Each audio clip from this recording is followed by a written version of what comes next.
রবিবার সকালে পুরনো জিনিসপত্র গুছাচ্ছি। একটা অ্যালবাম বের হলো। ছেলে দেখে বলল, মা, এইগুলো কোনো সময়ের ছবি। বসে ছবিগুলো দেখতে লাগলাম। একটা ছবিতে আমি লাল শাড়ি পরে হাসছি। সেই সময় আমার বয়স ছিল 25। ছেলে সেই ছবিটা হাতে নিয়ে অনেকক্ষণ দেখল। তারপর বলল, মা, এই ছবিতে তুমি দেখতে একদম হিরোইনের মতো। আমি হাসতে হাসতে বললাম, সেই যুগের কথা। ছেলে আরও ছবিগুলো দেখতে লাগল। হঠাৎ সে একটা ছবি নিয়ে খুব মনোযোগ দিয়ে দেখছে। সেটা আমি সাদা শাড়ি পরে দাঁড়িয়ে আছি। তার বয়স তখন মাত্র 5 বছর। সে আমার পাশে দাঁড়িয়ে। সে বলল, মা, দেখো, এই ছবিতে আমরা দেখতে মাছেলে নয়, দেখতে কোনো দম্পতির মতো। আমি অবাক হয়ে বললাম, কি বলছিস তুই? সে বলল, সত্যি মা। দেখো না, তুমি এত সুন্দর আর আমি তোমার পাশে। মনে হচ্ছে স্বামী স্ত্রী। আমি ছবিটা নিয়ে দেখলাম। সত্যি কথা, আমরা দেখতে বেশ মিল ছিল। ছেলে আমার কাছে এসে বসল। মা, আমি একটা কথা বলি। আমি তার দিকে তাকালাম। সে বলল, মা, এই ছবিগুলো দেখে আমার মনে হচ্ছে তুমি আমার জন্য তৈরি হয়েছিলে। তোমার সাথে আমার কত মিল। আমরা একসাথে কত সুন্দর লাগি। আমি ছোটবেলা থেকে তোমার পাশে আছি। তুমি আমার সব চাহিদা বুঝো। আমি তোমার সব কথা বুঝি। এটাই তো প্রেম। আমার হাত কাঁপছিল। ছবিটা টেবিলে রাখলাম। ছেলে আমার হাত ধরে বলল, মা, আমি তোমাকে ভালোবাসি। এই ছবিগুলো দেখে আমার আরও নিশ্চিত হয়েছি যে তুমি আমার জন্য। আমরা একসাথে এত সুন্দর। তুমি আমার স্ত্রী হও। আমি তোমাকে সুখী করব। সকালের রোদ জানালা দিয়ে ঘরে আসছিল। সেই আলোতে তার মুখ দেখাচ্ছিল খুব সুন্দর। অ্যালবামের পাতা উল্টাতে উল্টাতে আমার মনে হচ্ছিল যেন আমি আমার জীবনের গল্প পড়ছি। আর সেই গল্পে ছেলে শুধু আমার ছেলে নয়, সে আমার সবচেয়ে কাছের মানুষ। তার কথা শুনে মনে হলো সত্যিই আমরা একে অপরের জন্য তৈরি। তার চোখে এমন ভালোবাসা দেখলাম যে মনে হলো এই ছবিগুলো আসলে আমাদের প্রেমের সাক্ষী। এই গল্পটি সম্পূর্ণ শুনলে আপনাদের পানি অটোমেটিক বের হয়ে যাবে, সো যত দ্রুত সম্ভব হাতের কাছে টিস্যু নিয়ে বসে পড়ুন। বিছানার চাদর যেন নষ্ট না হয় সেটা সম্পূর্ণ খেয়াল রাখার অনুরোধ জানিয়ে গল্পটি এখন শুরু করব। তার আগে সর্বশেষ অনুরোধ, দয়া করে এমন পানি বের করার গল্প নিয়মিত শুনতে আমাদের চ্যানেলটি সকলেই সাবস্ক্রাইব করুন। ধন্যবাদ। হ্যালো বন্ধুরা, আমার নাম মিথিলা খান। আমার বয়স 44 বছর। আমার স্বামীর নাম কাজী রহমান, বয়স 47 বছর। আমাদের 2 সন্তান, রিয়াদ আর তানিয়া। রিয়াদ 20 বছর বয়সী, ইউনিভার্সিটিতে পড়ে। তানিয়া 14 বছর বয়সী, হাই স্কুলে যায়। গত সপ্তাহে আমার স্বামী কাজী রহমান আমাকে একটা অদ্ভুত কথা বলেছিল যে তার মনে হচ্ছে আমাদের বাড়িতে কেউ লুকিয়ে আছে। প্রথমে আমি হাসি দিয়ে উড়িয়ে দিয়েছিলাম। কিন্তু পরের দিন থেকে আমিও অদ্ভুত কিছু লক্ষ্য করতে শুরু করলাম।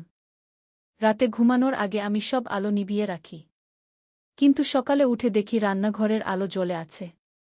প্রথম দিন ভাবলাম হয়তো ভুলে গেছি। দ্বিতীয় দিনও একই ঘটনা। তৃতীয় দিন আমি বিশেষ খেয়াল করে সব আলো নিভিয়ে ঘুমালাম। কিন্তু সকালে উঠে দেখি রান্নাঘরের পাশাপাশি বসার ঘরের আলোও জ্বলছে। আমি কাজী রহমানকে বললাম। সে বলল, আমিও এই ব্যাপারটা লক্ষ্য করেছি। শুধু আলো না, কখনো কখনো মনে হয় কেউ রান্নাঘরে হাঁটাহাঁটি করছে। তার কথা শুনে আমার গায়ে কাঁটা দিল। আমি বললাম, তুমি কি মনে করো কেউ আমাদের বাড়িতে ঢুকেছে? কাজী রহমান বলল, সেটাই সবচেয়ে সম্ভাব্য ব্যাখ্যা। কিন্তু কেউ ঢুকলে তো কিছু না কিছু চুরি করত। আমাদের বাড়িতে তো কিছুই নেই হারিয়ে। সত্যি, আমাদের ঘরের সব কিছু ঠিক যেখানে রেখেছিলাম সেখানেই আছে। পরের রাতে আমরা দুজনেই জেগে থাকার সিদ্ধান্ত নিলাম। রাত 2টার দিকে হঠাৎ রান্নাঘর থেকে থালাবাসনের আওয়াজ এলো। আমরা দুজনেই চমকে উঠলাম। কাজী রহমান আস্তে আস্তে উঠে দরজার কাছে গেল। আমিও তার পিছে পিছে গেলাম। রান্নাঘরের দরজা খুলে আমরা যা দেখলাম তাতে আমাদের চোখ ছানাবড়া। একটা মেয়ে আমাদের রান্নাঘরে দাঁড়িয়ে আছে। তার বয়স হবে 25-26। সে একদম আমাদের রিয়াদের মতো দেখতে। একই ধরনের চোখ, নাক, ঠোঁট। যেন রিয়াদের বোন। মেয়েটা আমাদের দেখে ভয় পেয়ে গেল। সে বলল, আঙ্কেল, আন্টি, আমি। কাজী রহমান বলল, তুমি কে? কিভাবে আমাদের বাড়িতে ঢুকলে? মেয়েটা কাঁদতে কাঁদতে বলল, আমার নাম সীমা। আমি গত 10 দিন ধরে আপনাদের বাড়িতে লুকিয়ে আছি। আমি বললাম, কেন? তোমার বাড়ি কোথায়? তোমার বাবা মা কোথায়? সীমা কাঁদতে কাঁদতে বলল, আমার কেউ নেই। আমি এতিম। আমি রাস্তায় থাকি। শীতকালে খুব ঠান্ডা লাগছিল। তাই আপনাদের বাড়িতে লুকিয়ে থাকতাম।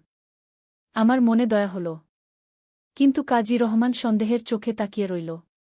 সে বলল, তুমি সত্যি বলছ তো? তুমি তো চোর ডাকাত কিছু নও। সীমা বলল, না আঙ্কেল। আমি কিছুই চুরি করিনি। শুধু রাতে এখানে ঘুমাতাম। সকালে চলে যেতাম। আমি কাজী রহমানের দিকে তাকালাম। সে আমার চোখের দিকে তাকিয়ে বুঝে গেল আমি কি ভাবছি। আমি বললাম, সীমা, তুমি এখানে থাকতে পারো। কিন্তু লুকিয়ে কেন? আমাদের বললেই তো পারতে। সীমা বলল, আমি ভয় পেয়েছিলাম। মনে করেছিলাম আপনারা আমাকে তাড়িয়ে দেবেন। আমি তার হাত ধরে বললাম, না বাবা, আমরা তোমাকে তাড়াব না। তুমি আমাদের সাথেই থাকো।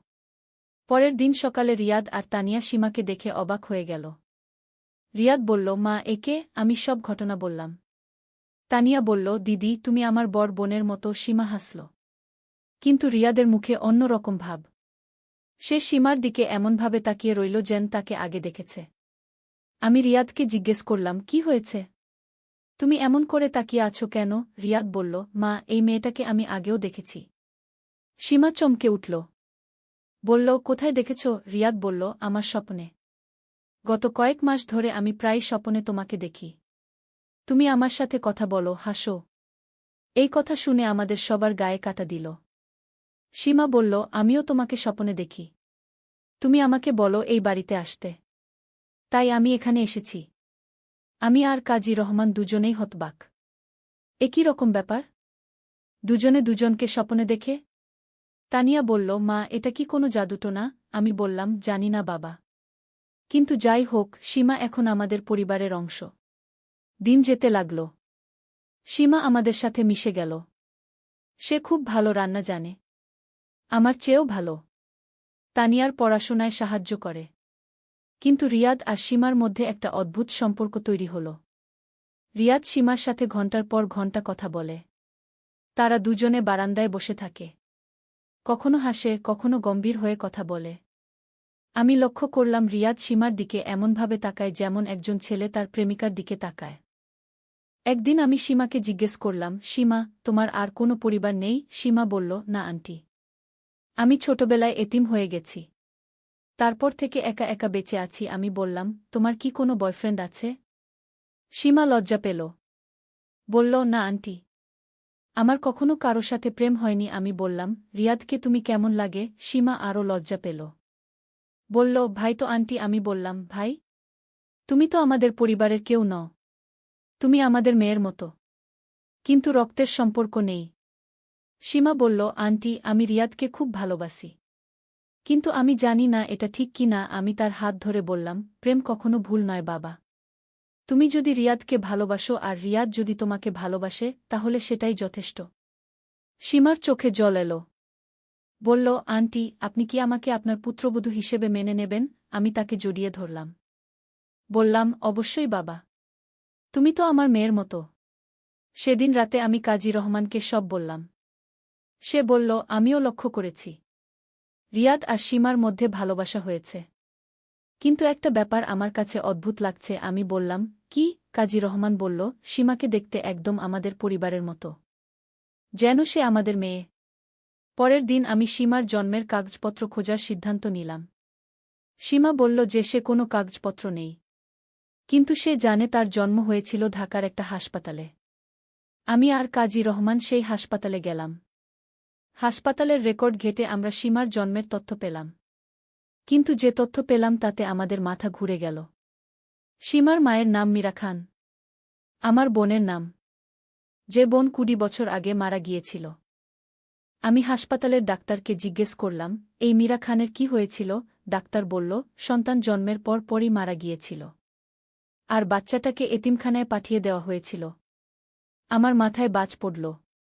সীমা আমার ভাইঝি। আমার বোনের মেয়ে।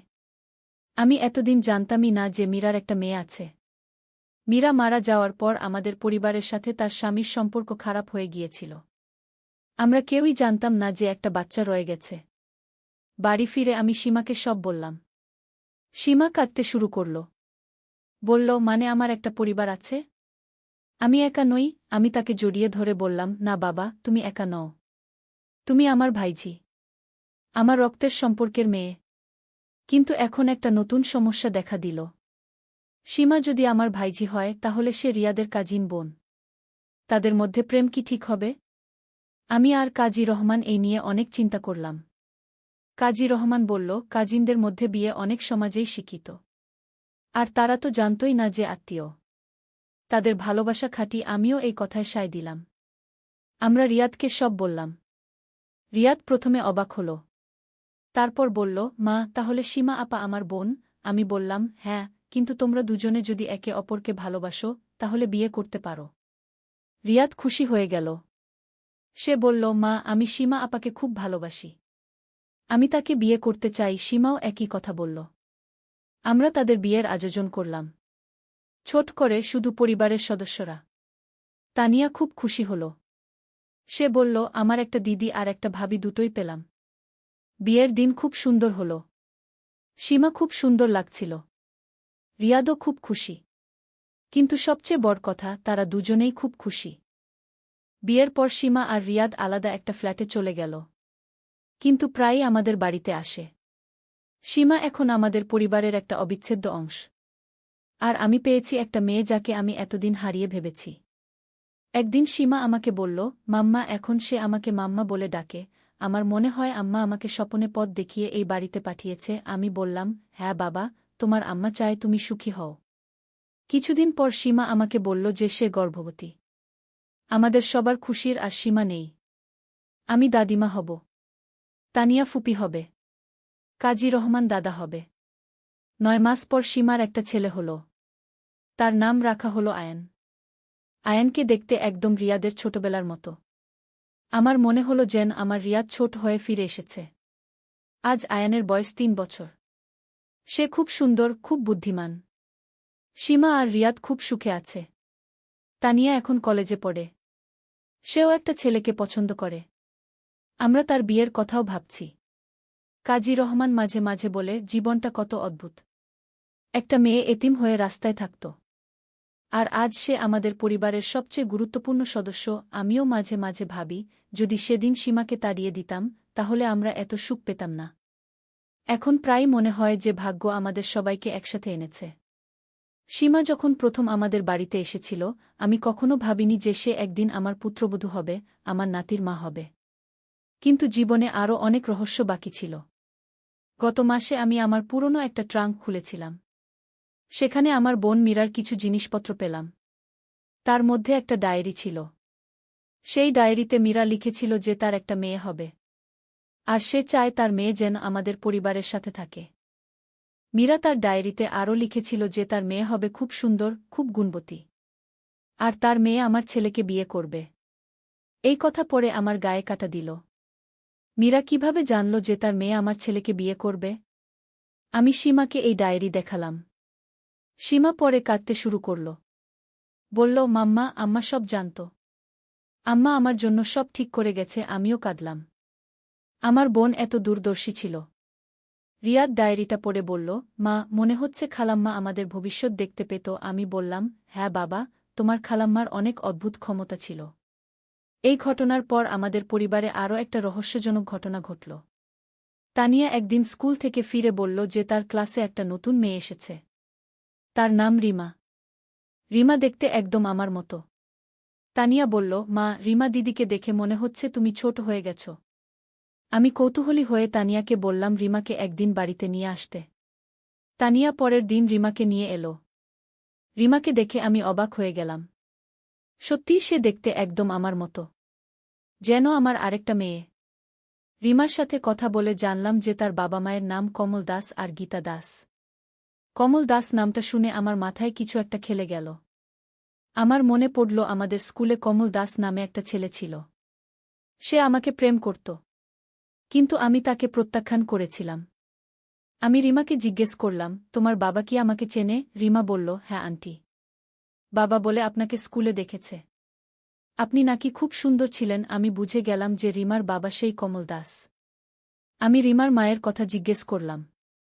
রিমা বলল, মা অসুস্থ। তার ক্যান্সার হয়েছে। ডাক্তার বলেছে বেশি দিন বাঁচবে না। আমার মনে দয়া হল। আমি বললাম, তোমার মায়ের সাথে আমার দেখা করা দরকার। পরের দিন আমি রিমার বাড়িতে গেলাম। গীতা দাসকে দেখে মনে হলো যেন আমি নিজেকে দেখছি। কিন্তু গীতা খুব অসুস্থ, খুব দুর্বল।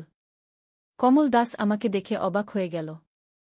বলল, মিথিলা, তুমি এখানে কেন? আমি বললাম, তোমার মেয়ে আমার মেয়ের বন্ধু।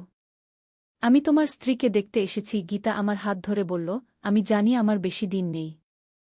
আমার একটা অনুরোধ। আমার মেয়ে রিমাকে দেখাশোনা করবে? আমি তার হাত ধরে বললাম, অবশ্যই। রিমা আমার মেয়ের মতো। গীতা কাঁদতে শুরু করল। বলল, আমি জানি তুমি ভালো মানুষ। কমল সবসময় তোমার কথা বলে। 2 সপ্তাহ পর গীতা দাস মারা গেল। রিমা একদম একা হয়ে গেল। কমল দাস তার কাজের জন্য বিদেশে যায়। রিমাকে একা রাখতে পারল না। সে আমার কাছে এসে অনুরোধ করল রিমাকে রাখতে। আমি রিমাকে আমাদের বাড়িতে নিয়ে এলাম। তানিয়া খুব খুশি হল। এখন তার একটা বোন হল। সীমাও রিমাকে খুব পছন্দ করল। রিয়াদ বলল, মা, আমাদের পরিবার দিন দিন বড় হচ্ছে। রিমা আমাদের সাথে থাকতে শুরু করল। সে খুব ভালো মেয়ে, খুব পড়াশোনায় ভালো। কিন্তু একটা ব্যাপার আমি লক্ষ্য করলাম। রিমা আর আয়ানের মধ্যে খুব ভাব। আয়ান যখনই রিমাকে দেখে দৌড়ে গিয়ে তার কোলে ওঠে। রিমাও আয়ানকে খুব আদর করে। একদিন রিমা আমাকে বলল, আন্টি, আয়ানকে দেখলে মনে হয় আমার ছোট ভাই। কিন্তু আমার তো কোনো ভাই নেই। আমি বললাম, এখন তো আছে। আয়ান তোমার ভাইয়ের মতো। সময় যেতে লাগল। রিমা আমাদের পরিবারের একটা অংশ হয়ে গেল। তানিয়া আর রিমা 2 বোনের মতো থাকে। সীমা রিমাকে খুব স্নেহ করে। আর আয়ান তো রিমার পিছে পিছে ঘোরে সারাদিন।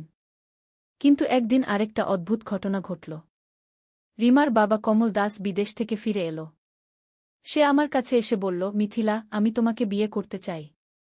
আমি অবাক হয়ে বললাম, কি বলছো তুমি? তুমি পাগল হয়ে গেছ? কমল বলল, না, আমি ঠিক আছি। আমি এতদিন তোমাকে ভুলতে পারিনি। গীতাকে বিয়ে করেছিলাম, কিন্তু তোমাকে ভালোবাসা কমেনি। আমি রেগে গিয়ে বললাম, তুমি কি বলছ? আমার স্বামী আছে, সংসার আছে। আর তুমি এখন বিধুর। তোমার মাথা ঠিক নেই। কমল বলল, আমি জানি এটা ভুল। কিন্তু আমি তোমাকে ছাড়া থাকতে পারব না। আমি কাজী রহমানকে সব বললাম। কাজী রহমান রেগে গেল। বলল, কমল দাস পাগল হয়ে গেছে। তাকে বোঝাতে হবে। আমি বললাম, কিন্তু রিমার কি হবে? সে তো আমাদের কাছে থাকে। কাজী রহমান বলল, রিমা থাকবে। কিন্তু কমল দাসকে বুঝতে হবে যে সে ভুল করছে। আমরা কমল দাসের সাথে কথা বললাম। কিন্তু সে কিছুতেই মানল না। শেষে আমি রিমাকে সব বললাম। রিমা কাঁদতে শুরু করল। বলল, আন্টি, আমার বাবা কেন এমন করছে? আমি লজ্জিত। আমি তাকে জড়িয়ে ধরে বললাম, তুমি লজ্জিত হওয়ার কিছু নেই। তোমার বাবার ভুল। রিমা বলল, আন্টি, আমি আর বাবার কাছে যাব না। আমি আপনাদের সাথেই থাকব। আমি বললাম, তুমি আমাদের সাথেই থাকবে। তুমি আমার মেয়ে। কমল দাস বুঝতে পারল যে রিমা তার কাছে যাবে না। সে হাল ছেড়ে দিয়ে আবার বিদেশে চলে গেল। রিমা আমাদের সাথে থেকে গেল। এখন রিমার বয়স 18 বছর। সে কলেজে পড়ে। খুব মেধাবী ছাত্রী। তানিয়ার সাথে খুব ভাব। সীমা আর রিয়াদ তাকে ছোট বোনের মতো দেখে। আর আয়ান তো রিমার পিছে পিছে ঘোরে সারাদিন। আমি মাঝে মাঝে ভাবি, জীবনটা কত অদ্ভুত। প্রথমে সীমা এলো। তারপর রিমা এলো। দুজনেই আমাদের পরিবারের অংশ হয়ে গেল। আমার মনে হয় এটাই নিয়তি। কিন্তু আরেকটা রহস্যজনক ঘটনা ঘটল গত মাসে। রিমা একদিন আমাকে বলল, আন্টি, আমি একটা অদ্ভুত স্বপন দেখি। আমি দেখি একটা বৃদ্ধ মহিলা আমার কাছে আসে। বলে আমি যেন আয়ানকে দেখাশোনা করি। আমি অবাক হয়ে বললাম, কেমন দেখতে সেই মহিলা? রিমা বলল, আপনার মতো দেখতে। কিন্তু অনেক বৃদ্ধ। আমার মনে হলো সেই মহিলা হয়তো আমার মা। আমার মা মারা গিয়েছে 10 বছর আগে। আমি রিমাকে আমার মায়ের ছবি দেখালাম। রিমা দেখে বলল, হ্যাঁ, এই মহিলাই। তিনি আমার স্বপনে আসেন। আমার গায়ে কাটা দিল। আমার মা কেন রিমার স্বপনে আসছে? আমি সীমাকে এই কথা বললাম। সীমা বলল, মাম্মা, আমারও মনে হয় দাদিমা আমাদের দেখাশোনা করছে। আমিও কখনো কখনো দাদিমাকে স্বপনে দেখি। আমি বললাম, কি বলে দাদিমা? সীমা বলল, বলে আমরা সবাই যেন ভালো থাকি। আর আয়ানকে যেন ভালো মানুষ করি। এই সব ঘটনার পর আমার মনে হচ্ছে আমাদের পরিবারের উপর কোনো অদৃশ্য শক্তির আশীর্বাদ আছে। আমার বোন মীরা, আমার মা, তারা হয়তো আমাদের দেখাশোনা করছে। আজ আয়ানের বয়স 5 বছর। সে খুব বুদ্ধিমান, খুব সুন্দর। স্কুলে খুব ভালো ফলাফল করে। রিমা তার পড়াশোনায় সাহায্য করে। তানিয়া তার সাথে খেলে।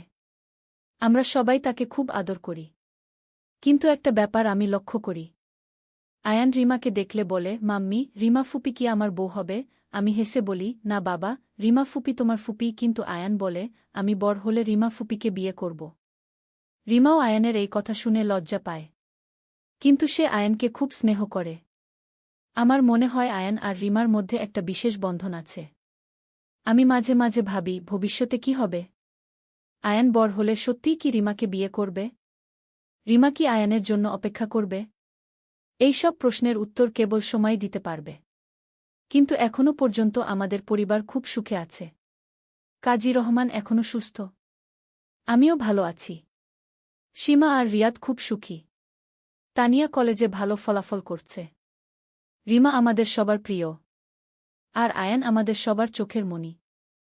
আমি আল্লাহর কাছে প্রার্থনা করি যেন আমাদের এই সুখ চিরকাল থাকে। যেন আমরা সবাই একসাথে থাকতে পারি। আর যেন আয়ান বড় হয়ে একটা ভালো মানুষ হয়। আজকে এই গল্প এখানেই শেষ করছি। কিন্তু আমাদের জীবনের গল্প এখনও চলমান। প্রতিদিন নতুন কিছু না কিছু ঘটে। কখনো খুশির, কখনো দুঃখের। কিন্তু আমরা সবাই একসাথে আছি বলে সব কিছু সহ্য করতে পারি। আমার বিশ্বাস, ভালোবাসা আর পরিবারের বন্ধনই জীবনের সবচেয়ে বড় শক্তি। আমাদের পরিবারে যে ভালোবাসা আছে, যে একতা আছে, তাই আমাদের সব সমস্যার সমাধান করে দেয়। আর যেসব মানুষ আমাদের ছেড়ে চলে গেছে, যেমন আমার বোন মীরা, আমার মা, তারা হয়তো আকাশ থেকে আমাদের দেখাশোনা করছে। তাদের আশীর্বাদেই আমরা এত সুখে আছি। আমি সব শুনুদের জানাই, পরিবারকে ভালোবাসুন। আপনাদের কাছের মানুষদের দেখাশোনা করুন। কারণ জীবনে পরিবারই সবচেয়ে গুরুত্বপূর্ণ। অর্থ, খ্যাতি, সব কিছুর চেয়ে পরিবার বড়। আর যারা এতিম, যাদের কোনো পরিবার নেই, তাদের সাহায্য করুন। কারণ আপনি জানেন না, হয়তো সেই এতিম শিশুটি একদিন আপনার পরিবারের অংশ হয়ে যেতে পারে। যেমন সীমা আর রিমা আমাদের পরিবারের অংশ হয়েছে। জীবন অনিশ্চিত। কিন্তু ভালোবাসা চিরকাল থাকে। পরিবারের বন্ধন কখনো ছিঁড়ে না। এই বিশ্বাস নিয়েই আমি প্রতিদিন বেঁচে আছি। আর আমার নাতি আয়ান যখন বড় হবে, তখন হয়তো সেও তার নিজের পরিবার করবে। তার সন্তান হবে। আর আমি প্রপিতামহী হব। জীবনের চক্র এভাবেই চলতে থাকবে। আর আমাদের এই ভালোবাসার গল্প প্রজন্মের পর প্রজন্ম চলতে থাকবে। আল্লাহ আমাদের সবাইকে ভালো রাখুন। আমাদের পরিবারে যেন সবসময় শান্তি থাকে। আর যারা এই গল্প শুনেছেন, তাদের পরিবারেও যেন সুখ শান্তি থাকে। সত্যের সন্ধানে, একটি ইসলামিক গল্প। প্রথম অধ্যায়, সন্ধ্যার আজান। সূর্য পশ্চিম আকাশে হেলে পড়েছে। মসজিদের মিনার থেকে মধুর আজানের ধ্বনি ভেসে আসছে। একটি ছোট্ট গ্রামে নদীর পাড়ে বসে একজন যুবক গভীর চিন্তায় মগ্ন। তার মনে হাজারো প্রশ্ন ঘুরপাক খাচ্ছে। জীবনের অর্থ কি? আল্লাহর সান্নিধ্য কিভাবে পাওয়া যায়? কেন মানুষের জীবনে এত কষ্ট? যুবকটি একটি ধার্মিক পরিবারে বড় হয়েছে। তার বাবা গ্রামের ইমাম ছিলেন। ছোটবেলা থেকেই সে নামাজ কালাম শিখেছে। কোরআন তেলাওয়াত করতে পারে সুন্দর গলায়। কিন্তু তবুও মনের গভীরে একটা অতৃপ্তি থেকে যায়। মনে হয় যেন আরও কিছু জানার বাকি আছে, আরও কিছু বোঝার আছে। আজানের শেষ শব্দ মিলিয়ে গেলে যুবকটি উঠে দাঁড়ায়। মসজিদের দিকে হাঁটতে শুরু করে। পথে দেখে একজন বয়স্ক ব্যক্তি রাস্তার পাশে বসে কাঁদছেন। যুবকটি থমকে দাঁড়ায়। কাছে গিয়ে জিজ্ঞেস করে, চাচা, আপনার কি হয়েছে? কেন কাঁদছেন? বৃদ্ধ লোকটি মুখ তুলে তাকায়। তার চোখে অগ্নিস্ফুলিঙ্গ। বাবা, আমার ছেলে আজকে আমাকে ঘর থেকে বের করে দিয়েছে। বলেছে বুড়া হয়ে গেছি, এখন তার বোঝা। নিজের সন্তান আমাকে চিনতে পারল না। যুবকটির মন ভেঙে যায়। এ কেমন জামানা! সন্তান বাবাকে রাস্তায় ফেলে দেয়। সে বৃদ্ধের হাত ধরে বলে, চাচা, আপনি আমার সাথে আসুন। আজকে আমার ঘরেই থাকবেন। বৃদ্ধ অবাক হয়ে তাকায়। তুমি তো আমাকে চেন না। তবুও চেনার কি আছে? আপনি একজন মানুষ, আমিও মানুষ। আল্লাহ সবাইকে ভালোবাসেন। আর আল্লাহর সৃষ্টির সেবা করাই তো আমাদের কাজ। দ্বিতীয় অধ্যায়, রাতের ইবাদত। সেই রাতে বৃদ্ধকে নিজের ঘরে থাকার ব্যবস্থা করে দেওয়ার পর যুবকটি একা বসে থাকে। রাতের নিস্তব্ধতায় মনে হয় যেন পৃথিবীর সব শব্দ থেমে গেছে। শুধু মনের কথোপকথন চলতে থাকে। সে ভাবে আজকে যে ঘটনাটি ঘটল, এটা কি কোনো ইশারা? আল্লাহ কি তাকে কিছু শেখাতে চাইছেন? তার মনে পড়ে হজরত রাসূল এর একটি হাদিস, যে ব্যক্তি মানুষের প্রতি দয়া করে না, আল্লাহ তার প্রতি দয়া করেন না। মাঝরাতে সে তাহাজ্জুদের নামাজে দাঁড়ায়। দীর্ঘ সিজদা আল্লাহর কাছে কান্নাকাটি করে। হে আল্লাহ, আমি তোমার পথ খুঁজছি। আমাকে সঠিক পথ দেখাও। আমার অন্তরে তোমার ভালোবাসা ঢেলে দাও। নামাজের পর বসে কোরআন তেলাওয়াত করতে থাকে। হঠাৎ একটি আয়াত তার মনের গভীরে প্রভাব ফেলে, যে ব্যক্তি একটি প্রাণ বাঁচাল, সে যেন সমগ্র মানবজাতিকে বাঁচাল। এই আয়াতটি পড়ার পর যুবকটির মনে একটি নতুন উপলব্ধি জন্মায়। সে বুঝতে পারে আল্লাহের সান্নিধ্য পেতে হলে শুধু নামাজ রোজা করলেই হবে না। মানুষের সেবা করতে হবে। দুঃখীদের পাশে দাঁড়াতে হবে। তৃতীয় অধ্যায়, সকালের আলো। ফজরের নামাজের পর যুবকটি বৃদ্ধের খোঁজ নেয়। দেখে তিনি একা বসে কাঁদছেন। কাছে গিয়ে জিজ্ঞেস করে, চাচা, কি ব্যাপার? আবার কাঁদছেন কেন? বাবা, আমি ভাবছিলাম আমার মতো একটা বুড়া মানুষের জন্য তুমি এত কষ্ট করছ। আমার নিজের ছেলেই যেখানে আমাকে চায় না, সেখানে তুমি যুবকটি বৃদ্ধের কাঁধে হাত রেখে বলে, চাচা, এসব কথা বলবেন না। আপনি আমার বাবার সমান। আর একটা কথা মনে রাখবেন, মানুষ ভুল করে, কিন্তু আল্লাহ কখনো ভুল করেন না।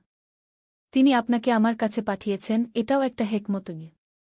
সেই দিন থেকে যুবকটির জীবনে একটা নতুন অধ্যায় শুরু হয়। সে প্রতিদিন গ্রামের দরিদ্র মানুষদের খোঁজ নেয়। কারো ঔষধ কিনে দেয়, কারো খাবারের ব্যবস্থা করে। অসুস্থদের হাসপাতালে নিয়ে যায়। একদিন সে দেখে একটি ছোট মেয়ে রাস্তার পাশে বসে আছে। তার পাশে একজন মহিলা শুয়ে আছেন। মেয়েটি কাঁদছে। যুবকটি কাছে গিয়ে দেখে মহিলাটি অজ্ঞান। তাড়াতাড়ি তাকে হাসপাতালে নিয়ে যায়। ডাক্তার জানায় মহিলাটির খুব জ্বর। অনেকদিন ধরে কিছু খায়নি বলে শরীর দুর্বল। যুবকটি সব চিকিৎসার খরচ দেয়। কয়েকদিন পর মহিলাটি সুস্থ হয়ে ওঠেন। চতুর্থ অধ্যায়, বিপদের মুখোমুখি। যুবকটির এসব কাজে গ্রামের অনেকেই খুশি। কিন্তু কিছু মানুষ তাকে নিয়ে কথা বলে। তারা বলে, এই ছেলে বেশি বেশি দান খরাত করে। নিশ্চয়ই লোক দেখানো কাজ। এসব কথা যুবকটির কানেও পৌঁছায়। কিন্তু সে মোটেও মন খারাপ করে না। বরং আরও বেশি গোপনে দানখরাত করতে শুরু করে। কোরআনের একটি আয়াত তার মনে থাকে, যদি তোমরা প্রকাশ্যে দান কর, তাহলেও ভালো। আর যদি গোপনে দরিদ্রদের দান কর, তাহলে তা তোমাদের জন্য আরও ভালো। একদিন যুবকটির বাবা তাকে ডেকে বলেন, বাবা, তোর এসব কাজকর্ম দেখে আমার গর্ব হয়। কিন্তু একটা কথা মনে রাখবি, আল্লাহর রাস্তায় চলতে গেলে অনেক বিপদ আসবে। শয়তান তোকে নানাভাবে পরীক্ষা করবে। বাবার কথা সত্যি হল। কিছুদিন পর যুবকটির ব্যবসায় বড় ক্ষতি হয়। এতদিন যে টাকা দিয়ে দানখরাত করত, সেই টাকাই শেষ। এখন নিজের খাওয়ার টাকা নেই। এই কঠিন সময়ে যুবকটির মনে প্রশ্ন জাগে, সে কি ভুল করেছে? আল্লাহ কি তার উপর নারাজ? একদিন রাতে সে অনেক কান্নাকাটি করে নামাজ পড়ে। আল্লাহর কাছে সাহায্য চায়। পরদিন সকালে এক আজব ঘটনা ঘটে। যে বৃদ্ধকে সে ঘরে রেখেছিল, তিনি একটা থলি নিয়ে আসেন। বাবা, এই টাকা তোর। আমি সারা জীবন জমিয়ে রেখেছিলাম। তুই আমার জীবন বাঁচিয়েছিস। এখন এই টাকা তোর কাজে লাগবে। যুবকটি অবাক। চাচা, এটা আমি নিতে পারি না। এটা আপনার সারা জীবনের সঞ্চয়। বাবা, এই টাকা দিয়ে আমি কি করব? আল্লাহ তোর মাধ্যমে আমাকে বাঁচিয়েছেন। এখন তোর বিপদে আমি পাশে না থাকলে কি মুখ দেখাব আল্লাহকে? পঞ্চম অধ্যায়, স্বপ্নের ইশারা। সেই রাতে যুবকটি একটি অদ্ভুত স্বপ্ন দেখে। স্বপ্নে দেখে একটি বিশাল বাগানের মধ্যে সে হাঁটছে। চারদিকে ফুলের সুগন্ধ, পাখির কিচিরমিচির শব্দ। হঠাৎ একটি উজ্জ্বল আলো দেখা দেয়। সেই আলোর মধ্য থেকে একটি কণ্ঠস্বর শোনা যায়, হে আমার বান্দা, তুমি আমার সন্তুষ্টি অর্জন করেছ। তোমার মনে যে প্রশ্ন, তার উত্তর আমি দেব। কিন্তু তার আগে তোমাকে আরও কঠিন পরীক্ষার মুখোমুখি হতে হবে। আরও পরীক্ষা? আমি কি যথেষ্ট কষ্ট পাইনি? বিশ্বাস রাখ, প্রতিটি কষ্টের পেছনে হেকমত আছে। তুমি এখন যে পথে আছো, এটাই সঠিক পথ। হাল ছেড়ো না। স্বপ্ন থেকে জেগে যুবকটির মনে অদ্ভুত প্রশান্তি। সে বুঝতে পারে এটা কোনো সাধারণ স্বপ্ন নয়। আল্লাহ তাকে কিছু বুঝিয়েছেন। পরদিন থেকে সে আবার তার কাজ শুরু করে। বৃদ্ধের দেওয়া টাকা দিয়ে আরও বেশি মানুষের সেবা করে। কিন্তু এবার সে আরও সতর্ক। প্রত্যেকটা কাজ করার আগে আল্লাহর কাছে দোয়া করে। একদিন সে শুনতে পায় পাশের গ্রামে বন্যা হয়েছে। অনেক ঘরবাড়ি ভেসে গেছে। মানুষ রাস্তায়। যুবকটি তার সব টাকা নিয়ে সেই গ্রামে যায়। 3 দিন ধরে বন্যার্তদের সেবা করে। খাবার বিতরণ করে। অসুস্থদের ডাক্তার দেখায়। 6ষ্ঠ অধ্যায় মহাপরীক্ষা। বন্যার্তদের সেবা করে ফিরে আসার পর যুবকটি অসুস্থ হয়ে পড়ে। 3 দিন ভেজা কাপড়ে থাকার ফলে তার ঠান্ডা লেগেছে। জ্বরও এসেছে। কিন্তু ডাক্তার দেখানোর টাকা নেই। এই অবস্থায় একদিন রাতে তার অবস্থা খারাপ হয়ে যায়। জ্বরে বুক ছাই করছে। নিঃশ্বাস নিতে কষ্ট হচ্ছে। যুবকটি ভাবে এই বুঝি আমার শেষ সময় এসে গেল। কিন্তু সে হাল ছাড়ে না। মনে মনে আল্লাহর কাছে দোয়া করতে থাকে। হে আল্লাহ, যদি আমার মৃত্যুর সময় এসে থাকে তাহলে আমি রাজি। কিন্তু একটা কথা, আমি যা কিছু করেছি তা শুধুমাত্র তোমার সন্তুষ্টির জন্য। আমার কোনো রিয়া বা লোক দেখানোর মনোভাব থেকে থাকলে তুমি আমাকে ক্ষমা করগু। এভাবে দোয়া করতে করতে তার চোখে ঘুম এসে যায়। স্বপ্নে আবার সেই উজ্জ্বল আলো দেখে। এবার আলোর মধ্য থেকে কণ্ঠস্বর শোনা যায়। তুমি পরীক্ষায় পাস করেছ। তোমার অন্তর খাঁটি। এখন তোমার কাজ বাড়ানোর সময় এসেছে গি। 7ম অধ্যায় নতুন শুরু। সকালে যুবকটির জ্বর কমে যায়। শরীরেও শক্তি ফিরে আসে। সে বুঝতে পারে আল্লাহ তাকে সুস্থ করেছেন। কিন্তু কেন? এর পেছনে নিশ্চয়ই কোনো উদ্দেশ্য আছে। কয়েকদিন পর একটি ঘটনা ঘটে যা তার জীবনকে সম্পূর্ণ বদলে দেয়া। গ্রামে একটি ধনী ব্যবসায়ী আসেন। তিনি যুবকটির সেবার কথা শুনেছেন। তার কাছে একটি প্রস্তাব নিয়ে আসেন। তুমি যেভাবে মানুষের সেবা কর তা দেখে আমার মন ছুঁয়ে গেছে। আমি একটি বড় দাতব্য সংস্থা খুলতে চাই। তুমি যদি এর দায়িত্ব নাও তাহলে অনেক বেশি মানুষের সেবা করতে পারবে গি। যুবকটি প্রথমে দ্বিধায় পড়ে। এত বড় দায়িত্ব সে নিতে পারবে কি? কিন্তু পরে সে রাজি হয়ে যায়। কারণ এটাই তো তার স্বপ্ন ছিল, আরও বেশি মানুষের সেবা করা। সংস্থা চালু হওয়ার পর যুবকটি দেখে আসলেই অনেক বেশি মানুষের উপকার হচ্ছে। গ্রামে একটি হাসপাতাল হয়েছে। একটি স্কুল হয়েছে। দরিদ্র মেয়েদের জন্য কারিগরি প্রশিক্ষণের ব্যবস্থা হয়েছে। কিন্তু এসবের মধ্যেই যুবকটি আল্লাহর কথা ভুলে যায় না। প্রতিদিন তাহাজ্জুদ পড়ে। কোরআন তেলাওয়াত করে। আল্লাহর কাছে দোয়া করে যেন তার মনে রিয়া না আসে। 8ম অধ্যায় নতুন চ্যালেঞ্জ। দাতব্য সংস্থা চালু হওয়ার কয়েক মাস পর যুবকটি দেখে কিছু কর্মচারী দুর্নীতি করছে। তারা দরিদ্রদের জন্য বরাদ্দ টাকা নিজেদের পকেটে ভরছে। এটা দেখে যুবকটির মন খারাপ হয়। সে ঠিক করে এসব বন্ধ করতে হবে। কঠোর হাতে দুর্নীতিবাজদের শাস্তি দিতে হবে। কিন্তু এ কাজ করতে গিয়ে তাকে অনেকের শত্রুতার সম্মুখীন হতে হয়। যারা দুর্নীতি করত তারা তার বিরুদ্ধে ষড়যন্ত্র শুরু করে। একদিন পুলিশ এসে যুবকটিকে গ্রেফতার করে। অভিযোগ, সে নাকি সংস্থার টাকা আত্মসাৎ করেছে। যুবকটি জানে এটা মিথ্যা অভিযোগ। কিন্তু প্রমাণ করার উপায় নেই। জেলে বসে যুবকটির মনে আবার সেই পুরানো প্রশ্ন জাগে। সে কি ভুল পথে? আল্লাহ কি তার উপর নারাজ? কিন্তু এবার সে হতাশ হয় না। বরং আরও বেশি নামাজ পড়ে। কোরআন তেলাওয়াত করে। জেলের অন্য কয়েদিরা তাকে দেখে অবাক হয়। এত বিপদেও সে কিভাবে এত শান্ত থাকে? যুবকটি তাদের বলে, আল্লাহর উপর ভরসা রাখলে কোনো বিপদই বড় মনে হয় না গি। 9ম অধ্যায় সত্যের বিজয়। জেলে থাকার 2 মাস পর একটি অলৌকিক ঘটনা ঘটে। যে বৃদ্ধকে যুবকটি একসময় সাহায্য করেছিল তিনি সত্যি ঘটনা জানতে পেরে আদালতে সাক্ষ্য দেন। তিনি প্রমাণ করেন যে যুবকটি নিজের টাকা খরচ করে মানুষের সেবা করত।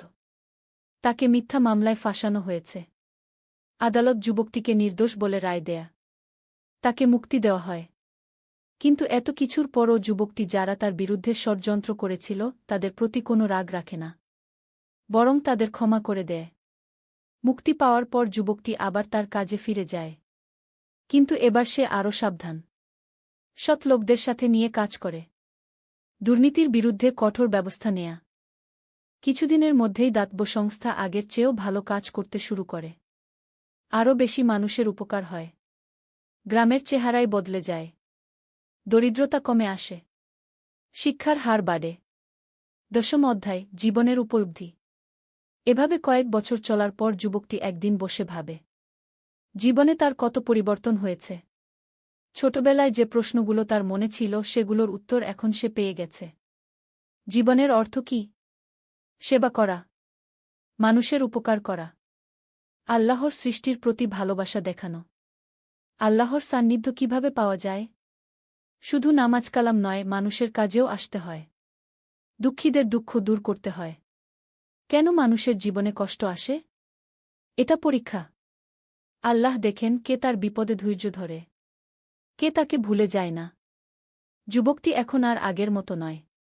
তার চুলে পাক ধরেছে, চেহারায় অভিজ্ঞতার ছাপ, কিন্তু মনটা আগের মতোই পবিত্র, আল্লাহর প্রতি ভালোবাসায় ভরা। সে এখন গ্রামের মানুষের কাছে একটি আদর্শ। ছোট ছেলেমেয়েরা তাকে দেখে অনুপ্রেরণা পায়। বয়স্করা তার কাছে পরামর্শ নিতে আসে। 11 অধ্যায়, নতুন প্রজন্মের দায়িত্ব। একদিন যুবকটি, এখন আর যুবক নয়, মধ্যবয়স্ক দেখে গ্রামের কয়েকটি তরুণ তার কাছে এসেছে। তারা বলে, চাচা, আমরাও আপনার মতো মানুষের সেবা করতে চাই। কিন্তু কোথা থেকে শুরু করব? এই প্রশ্ন শুনে তার মনে পড়ে যায় নিজের যুবকালের কথা। সেও তো একসময় এমনি হাঁটতে বেরিয়েছে, পথ খুঁজেছে। সে তরুণদের বলে, তোমরা প্রথমে নিজেদের অন্তর পরিষ্কার কর, নামাজ কালাম ঠিক রাখ, তারপর চোখ খুলে চারপাশে তাকাও। দেখবে হাজারো মানুষের সাহায্যের প্রয়োজন। ছোট থেকে শুরু কর। একটি মানুষের উপকার কর, আল্লাহ তোমাদের আরও সুযোগ দেবেন। তরুণরা তার কথা মনোযোগ দিয়ে শোনে। তারা একটি দল গঠন করে। নাম দেয় কুসেবা সংঘও। প্রতি শুক্রবার তারা গ্রামের দরিদ্র পরিবারগুলোর খোঁজ নেয়। অসুস্থদের দেখতে যায়। পড়াশোনায় পিছিয়ে পড়া ছেলে মেয়েদের পড়ায়। এই কাজে তাদের উৎসাহ দেখে মধ্যবয়স্ক লোকটির, আগের যুবক, মন আনন্দে ভরে যায়। সে ভাবে, আলহামদুলিল্লাহ, আল্লাহ আমার কাজকে এগিয়ে নিয়ে যাওয়ার জন্য নতুন মানুষ পাঠিয়েছেন। 12 অধ্যায়, পরীক্ষার নতুন রূপ। কিন্তু জীবনে পরীক্ষা কখনো শেষ হয় না। মধ্যবয়স্ক লোকটির উপর এসে পড়ে নতুন বিপদ। তার স্ত্রী গুরুতর অসুস্থ হয়ে পড়েন। ক্যান্সার ধরা পড়েছে। ডাক্তাররা বলছে অপারেশন করাতে হবে। কিন্তু খরচ অনেক। এতদিন সে অন্যদের সাহায্য করেছে। এখন নিজের সময় এলে সে কি করবে? দাতব্য সংস্থার টাকা তো নিজের কাজে ব্যবহার করা যায় না। এই কঠিন সময়ে তার মনে হতাশা আসে। কিন্তু সে আল্লাহর উপর ভরসা রাখে। প্রতিদিন তাহাজ্জুদে উঠে স্ত্রীর সুস্থতার জন্য দোয়া করে। একদিন অলৌকিক ঘটনা ঘটে। যে তরুণদল সে গড়েছিল তারা সবাই মিলে অপারেশনের টাকা সংগ্রহ করে। শুধু তারাই নয়, গ্রামের সব মানুষ যার যা সাধ্য সেই অনুযায়ী সাহায্য করে। চাচা, আপনি আমাদের সবার বাবার মতো। আপনার বিপদে আমরা পাশে না থাকলে কেমন হয়? তরুণদের এই কথা শুনে তার চোখে জল এসে যায়। অপারেশন সফল হয়। স্ত্রী সুস্থ হয়ে ওঠেন। এই ঘটনার পর লোকটি আরও গভীরভাবে উপলব্ধি করে, দেওয়াতেই পাওয়া। সে যা দিয়েছিল, আল্লাহ তার চেয়েও বেশি ফিরিয়ে দিয়েছেন। 13 অধ্যায়, জ্ঞানের সন্ধান। স্ত্রী সুস্থ হওয়ার পর লোকটি ভাবে তাকে আরও জ্ঞান অর্জন করতে হবে। শুধু সেবা করলেই হবে না, মানুষকে সঠিক পথও দেখাতে হবে। সে দিনই ইলম অর্জনের জন্য শহরের একটি মাদ্রাসায় ভর্তি হয়। সেখানে কোরআন হাদিসের গভীর অধ্যয়ন করে। আরবি ভাষা শেখে। ইসলামের ইতিহাস পড়ে। মাদ্রাসায় তার সাথে পরিচয় হয় এক বয়স্ক আলেমের সাথে। তিনি লোকটির আন্তরিকতা দেখে খুশি হন। একদিন বলেন, তুমি ঠিক পথে আছ। কিন্তু মনে রেখ, জ্ঞান অর্জনের উদ্দেশ্য হতে হবে আল্লাহর সন্তুষ্টি। যদি লোক দেখানোর জন্য বা নিজেকে বড় প্রমাণ করার জন্য জ্ঞান অর্জন কর, তাহলে সেই জ্ঞান তোমার জন্য অভিশাপ হবে। এই কথা শুনে লোকটি আরও সতর্ক হয়ে যায়। সে আল্লাহর কাছে দোয়া করে যেন তার মনে অহংকার না আসে। 2 বছর অধ্যয়নের পর সে গ্রামে ফিরে আসে। এখন তার জ্ঞানের সাথে সাথে বাস্তব অভিজ্ঞতাও আছে। সে গ্রামে একটি ছোট মক্তব খোলে। ছেলেমেয়েদের কোরআন শেখায়। বড়দের ইসলামের প্রকৃত শিক্ষা দেয়। তার শিক্ষায় কোনো কঠোরতা নেই। সবকিছু ভালোবাসা আর দয়ার সাথে বোঝায়। ফলে মানুষ তার কাছ থেকে ইসলাম শিখতে আগ্রহী হয়। 14 অধ্যায়, বিশ্বাসের দ্বন্দ্ব। একদিন গ্রামে একটি অন্য ধর্মের পরিবার আসে। তাদের ধর্মীয় বিশ্বাস আলাদা। গ্রামের কিছু মানুষ তাদের নিয়ে নেগেটিভ কথাবার্তা বলতে শুরু করে। লোকটি এই অবস্থা দেখে চিন্তিত হন। সে মনে করে ইসলাম তো সকল মানুষের প্রতি দয়া আর ভালোবাসার শিক্ষা দেয়, কাউকে ঘৃণা করার শিক্ষা দেয় না। সে সিদ্ধান্ত নেয় নতুন পরিবারটির সাথে দেখা করার। তাদের বাড়িতে গিয়ে দেখে তারা খুবই ভালো মানুষ, সৎ, পরিশ্রমী। তাদের সাথে কথা বলে বুঝতে পারে তারা শুধু ধর্মের দিক থেকে আলাদা, মানবিক গুণাবলীর দিক থেকে একই। লোকটি তাদের সাথে বন্ধুত্ব করে। তাদের যখন কোনো সাহায্যের প্রয়োজন হয় সে এগিয়ে যায়। এই দেখে গ্রামের অন্য মানুষেরা অবাক হয়। একদিন কেউ তাকে জিজ্ঞেস করে, আপনি তো মুসলমান, তাহলে অন্য ধর্মের মানুষদের এত সাহায্য করেন কেন? লোকটি হেসে উত্তর দেয়, ইসলাম আমাকে শিখিয়েছে সকল মানুষকে ভালোবাসতে। কোরআনে আল্লাহ বলেছেন, তোমরা মানুষের মধ্যে ন্যায় বিচার কর। এখানে শুধু মুসলমানদের কথা বলা হয়নি, সকল মানুষের কথা বলা হয়েছে। তার এই আচরণ দেখে গ্রামের মানুষেরা ইসলামের প্রকৃত সৌন্দর্য উপলব্ধি করে। তারা বুঝতে পারে সত্যিকারের ধার্মিক মানুষ কেমন হয়। ৫ম অধ্যায়, প্রজ্ঞার ফসল। বছরের পর বছর এভাবে কাটানোর পর লোকটি এখন একজন জ্ঞানী ব্যক্তিতে পরিণত হয়েছেন। তার চুল পেকে গেছে, চেহারায় প্রজ্ঞার ছাপ, কিন্তু মনটা এখনও তরুণের মতো উৎসাহী। গ্রামের মানুষ যে কোনো সমস্যায় তার কাছে আসে। সে ধৈর্য ধরে সবার কথা শোনে, কোরআন হাদিসের আলোকে সমাধান দেয়, কিন্তু কখনো কাউকে জোর করে কিছু মানতে বলে না। তার একটি নিয়ম আছে। প্রতিদিন সকালে উঠে তাহাজ্জুদ পড়ার পর একটু বসে আত্মপর্যালোচনা করেন। নিজের কাজকর্ম নিয়ে চিন্তা করেন, কোথাও কোনো ভুল হয়েছে কি না দেখেন। একদিন এই আত্মপর্যালোচনার সময় তার মনে পড়ে যায় যুবকালের সেই প্রশ্নগুলোর কথা। আজ তিনি স্পষ্ট দেখতে পাচ্ছেন, জীবনের সব প্রশ্নের উত্তর একটাই, আল্লাহর সন্তুষ্টি অর্জন। আর আল্লাহর সন্তুষ্টি অর্জনের পথও একটাই, তার সৃষ্টির সেবা করা, নিজেকে পবিত্র রাখা, সৎ থাকা, মানুষের কল্যাণে কাজ করা। ১৬ম অধ্যায়, উত্তরাধিকার। তিনি এখন ভাবেন তার পরে কি হবে। তার কাজগুলোকে এগিয়ে নিয়ে যাবে। এই চিন্তা করে তিনি যুব সমাজের উপর আরও বেশি নজর দেন।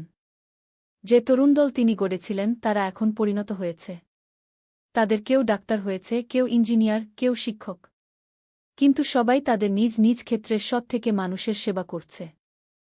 একদিন তিনি তাদের সবাইকে ডেকে বলেন, তোমরা এখন বিভিন্ন পেশায় আছ, কিন্তু মনে রেখ, যে পেশাতেই থাক না কেন, তোমাদের প্রথম পরিচয়, তোমরা আল্লাহর বান্দা। দ্বিতীয় পরিচয়, তোমরা মানবতার সেবক। তরুণরা তার কথায় অনুপ্রাণিত হয়। তারা প্রতিজ্ঞা করে তারা যে যেখানেই থাকুক না কেন মানুষের কল্যাণে কাজ করে যাবে। ডাক্তার হওয়া ছেলেটি বলে, চাচা, আমি দরিদ্রদের বিনা পয়সায় চিকিৎসা করব। ইঞ্জিনিয়ার হওয়া ছেলেটি বলে, আমি গ্রামাঞ্চলে রাস্তাঘাট, স্কুল কলেজ তৈরি করব। শিক্ষক হওয়া মেয়েটি বলে, আমি দরিদ্র পরিবারের মেয়েদের বিনা পয়সায় পড়াব। এসব শুনে বৃদ্ধের মন আনন্দে ভরে যায়। তিনি বুঝতে পারেন তার জীবনের কাজ সফল হয়েছে। তিনি একদল সৎ, দেশপ্রেমিক তরুণ তৈরি করতে পেরেছেন। ৭ম অধ্যায়, জীবনের সন্ধ্যা। বৃদ্ধ হয়ে যাওয়ার পর তিনি সক্রিয় কাজকর্ম কমিয়ে দেন। বেশিরভাগ সময় ইবাদত বন্দেগিতে কাটান। কোরআন তেলাওয়াত করেন, হাদিস অধ্যয়ন করেন, তরুণদের পরামর্শ দেন। তার স্ত্রী তাকে একদিন বলেন, আপনি সারা জীবন অন্যদের সেবা করেছেন, এখন একটু নিজের জন্য সময় দিন। তিনি হেসে উত্তর দেন, জীবনের এই বয়সে এসে আমি বুঝেছি, অন্যদের সেবা করাটাই নিজের সবচেয়ে বড় সেবা। আল্লাহর সন্তুষ্টি অর্জন করাটাই জীবনের সবচেয়ে বড় পাওয়া। তিনি এখন প্রতিদিন দীর্ঘ সময় ধরে দোয়া করেন, নিজের জন্য, পরিবারের জন্য, গ্রামবাসীর জন্য, দেশের জন্য, সমগ্র মুসলিম উম্মাহর জন্য। একদিন তাহাজ্জুদের সময় তিনি আল্লাহর কাছে দোয়া করেন, হে আল্লাহ, আমার জীবনে যত ভুল ত্রুটি হয়েছে সব ক্ষমা করে দাও। আমি যা কিছু ভালো কাজ করেছি তা কবুল কর। আর আমার মৃত্যু যেন ঈমানের সাথে হয়। ৮ম অধ্যায়, শেষ পরীক্ষা। জীবনের শেষ দিকে এসে তার আরেকটি বড় পরীক্ষার সম্মুখীন হতে হয়। তার প্রিয় নাতি, যাকে সে খুব আদর করত, এক দুর্ঘটনায় মারা যায়। এই শোকে তিনি প্রায় ভেঙে পড়েন, কিন্তু ঈমানের জোরে নিজেকে সামলে নেন। তিনি মনে করেন এটাও আল্লাহর পরীক্ষা, দেখা হচ্ছে তিনি কতটা ধৈর্যশীল। নাতির মৃত্যুর পর তিনি আরও বেশি আল্লাহমুখী হয়ে যান। দুনিয়ার মোহ আরও কমে আসে। মনে হয় যেন আখেরাত তার কাছাকাছি চলে এসেছে। কিন্তু তবুও তিনি মানুষের সেবা বন্ধ করেন না। যতদিন শরীরে শক্তি আছে ততদিন তিনি মানুষের কাজে আসতে থাকেন। একদিন এক তরুণ তার কাছে এসে বলে, চাচা, আপনার এত বয়স হয়েছে, এখনও কেন এত কাজকর্ম করেন? তিনি উত্তর দেন, বাবা, আল্লাহ যতদিন আমাকে এই পৃথিবীতে রেখেছেন ততদিন তার সৃষ্টির সেবা করাই আমার কর্তব্য। আর কাজ করতে করতেই মৃত্যু হোক, এটাই আমার চাওয়াগে। ২৯ অধ্যায়, আল্লাহর ডাক। তিনি এখন প্রায় স্বপ্নে আখেরাতের কথা দেখেন। জান্নাতের সুন্দর বাগানের স্বপ্ন দেখেন। হুর-গিলমানদের দেখেন। আল্লাহর সন্তুষ্টির অনুভব করেন। একদিন রাতে তাহাজ্জুদ পড়ার সময় তিনি একটি বিশেষ স্বপ্ন দেখেন। স্বপ্নে দেখেন একজন সুন্দর ফেরেশতা তার কাছে এসে বলছে, আল্লাহ আপনার সাথে খুশি। তিনি আপনাকে তার কাছে ডাকছেন গু। স্বপ্ন থেকে জেগে তিনি বুঝতে পারেন তার মৃত্যুর সময় ঘনিয়ে এসেছে। কিন্তু ভয় নেই, বরং এক ধরনের আনন্দ অনুভব করেন। পরদিন সকালে তিনি পরিবারের সবাইকে ডেকে বলেন, আমার মনে হচ্ছে আমার সময় এসে গেছে। তোমরা আমার জন্য দুঃখ করো না। আমি আল্লাহর কাছে যাচ্ছি। পরিবারের সবাই কেঁদে ফেলে। কিন্তু তিনি হাসি মুখে বলেন, কাঁদো না। মৃত্যু তো সত্য। সবাইকে একদিন যেতে হবে। আমি আল্লাহর রহমতে আশাবাদী। ২০ অধ্যায়, বিদায়ের আগে। মৃত্যুর কয়েকদিন আগে তিনি গ্রামের সবাইকে ডেকে পাঠান। তার জীবনের শেষ উপদেশ দিতে চান। ভাই বোনেরা, আমি সারা জীবন তোমাদের ভালোবেসেছি। তোমাদের সেবা করার চেষ্টা করেছি। এখন আমার শেষ কথা শোন। প্রথম কথা, আল্লাহকে ভয় কর। তার হুকুম মেনে চল। দ্বিতীয় কথা, মানুষকে ভালোবাস। ধনী গরিব ছোটবড় সবাইকে সমান চোখে দেখ। তৃতীয় কথা, সততার পথ থেকে কখনো সরে যেও না। টাকা পয়সার লোভে পড়ে অন্যায় করো না। চতুর্থ কথা, মানুষের সেবা কর। দুঃখীদের পাশে দাঁড়াও। এটাই তোমাদের জান্নাতের পথ। পঞ্চম কথা, তোমাদের সন্তানদের ভালো শিক্ষা দাও। দ্বীনি এবং দুনিয়াবি দুই শিক্ষাই দরকার। এই ৫টা কথা মনে রাখলে তোমাদের দুনিয়া এবং আখেরাত দুটোই সুন্দর হবে। গ্রামের সবাই কান্নায় ভেঙে পড়ে। সবার মনে হয় যেন তাদের বাবা চলে যাচ্ছেন। ২১ অধ্যায়, শেষ নিঃশ্বাস। তার মৃত্যুর দিন ছিল শুক্রবার। সকালে উঠে স্বাভাবিক নিয়মে তাহাজ্জুদ পড়েন। ফজরের নামাজ পড়েন। কোরআন তেলাওয়াত করেন। দুপুরের দিকে তিনি শুয়ে পড়েন। পরিবারের সবাই তার পাশে বসে থাকে। তিনি তাদের দিকে তাকিয়ে হাসেন। আমি যাচ্ছি। তোমরা আমার জন্য দোয়া করো। আর মনে রেখ, মৃত্যু মানে শেষ নয়। এটা আরেক জীবনের শুরু। এই কথা বলে তিনি চোখ বন্ধ করেন। ঠোঁটে কালেমা, লা ইলাহা ইল্লাল্লাহু মুহাম্মাদুর রাসূলুল্লাহ এই কালেমার সাথেই তার শেষ নিঃশ্বাস। তার মুখে একটি অদ্ভুত প্রশান্তি। মনে হচ্ছে তিনি ঘুমিয়ে আছেন। কোনো কষ্টের চিহ্ন নেই।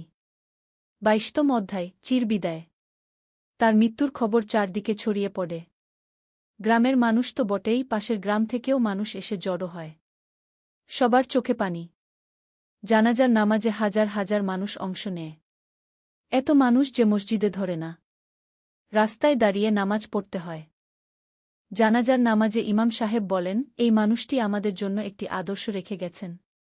তিনি দেখিয়ে গেছেন কিভাবে আল্লাহর সন্তুষ্টি অর্জন করতে হয়। কবরে দাফনের সময় একদিন আলী সাহেব সোহেলের অফিসে এলেন।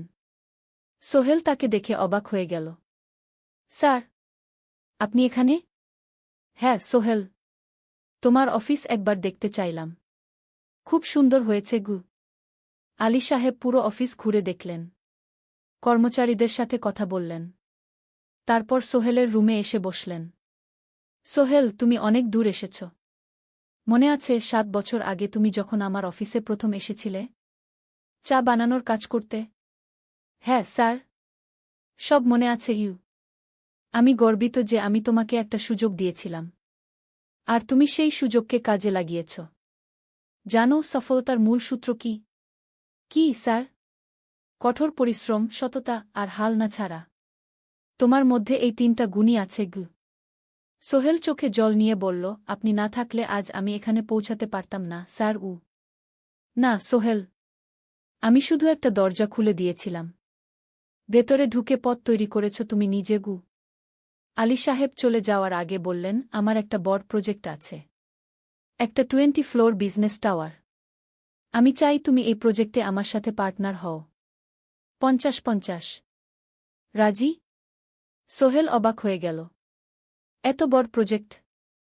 স্যার, আমার কি যথেষ্ট সামর্থ্য আছে? আছে। আমি বিশ্বাস করি। সোহেল রাজি হয়ে গেল। এটা তার জীবনের সবচেয়ে বড় প্রজেক্ট হবে। ৫০ অধ্যায়, বড় চ্যালেঞ্জ। 20 ফ্লোর বিজনেস টাওয়ারের কাজ শুরু হল। এটা সোহেলের জীবনের সবচেয়ে বড় চ্যালেঞ্জ। প্রজেক্টের বাজেট প্রায় 10 করোড় টাকা। সোহেলকে 5 করোড় টাকা ইনভেস্ট করতে হবে। সোহেল তার সব সঞ্চয়ে, ব্যাংক লোন আর কিছু ইনভেস্টর থেকে টাকা জোগাড় করল। এটা একটা বিশাল ঝুঁকি। যদি প্রজেক্ট ব্যর্থ হয়, সব শেষ। মিনা চিন্তিত ছিল। সোহেল, এত বড় ঝুঁকি নেওয়া ঠিক হবে? মিনা, জীবনে বড় কিছু করতে হলে ঝুঁকি নিতে হয়। আমি এই সুযোগ হাতছাড়া করতে চাই না। কিন্তু যদি কিছু ভুল হয়? ভুল হবে না। আমি আলী সাহেবের সাথে আছি। উনি আমাকে গাইড করবেন। প্রজেক্ট শুরু হল। প্রথম 6 মাস সব ভালোই চলছিল। কাজ সময়মতো হচ্ছে, বাজেট ঠিক আছে। কিন্তু 7 মাসের মাথায় একটা বড় সমস্যা দেখা দিল। একজন প্রধান ইনভেস্টর হঠাৎ তার টাকা ফেরত চাইলেন। তিনি অন্য একটা জরুরি কাজে টাকা লাগবে বলে জানালেন। 1 করোড় টাকা ফেরত দিতে হবে। সোহেল বিপদে পড়ে গেল। 1 করোড় টাকা এখন কোথায় পাবে? প্রজেক্টের সব টাকা ঢেলে দিয়েছে। সে আলী সাহেবের সাথে কথা বলল।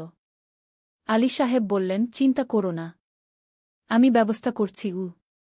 কিন্তু আলী সাহেবও বড় একটা প্রজেক্টে আটকে আছেন। তার হাতে লিকুইড ক্যাশ নেই। সোহেল অন্য ব্যাংক থেকে লোন নেওয়ার চেষ্টা করল। কিন্তু ব্যাংক বলল, ইতিমধ্যে তার অনেক লোন আছে, নতুন লোন দিতে পারবে না। সোহেল রাতে ঘুমাতে পারছিল না। খাওয়া দাওয়া বন্ধ করে দিয়েছিল। মিনা তাকে দেখে খুব চিন্তিত হয়ে গেল। সোহেল, প্লিজ নিজেকে এভাবে শেষ করে ফেলো না। কোনো একটা রাস্তা বের হবেই। কিন্তু সোহেল কোনো রাস্তা দেখতে পাচ্ছিল না। ইনভেস্টর 15 দিন সময় দিয়েছে। 15 দিনের মধ্যে টাকা ফেরত না দিলে তিনি আইনি ব্যবস্থা নেবেন। 10 দিন কেটে গেল। সোহেল কোনো সমাধান খুঁজে পেল না। সে প্রায় হাল ছেড়ে দিয়েছিল। 11 দিনের দিন একটা অপ্রত্যাশিত ঘটনা ঘটল। জাহিদ ভাই, সোহেলের পুরনো সহকর্মী, তার অফিসে এলেন। জাহিদ ভাই এখন একটা রিয়েল এস্টেট কোম্পানিতে সিনিয়র ম্যানেজার।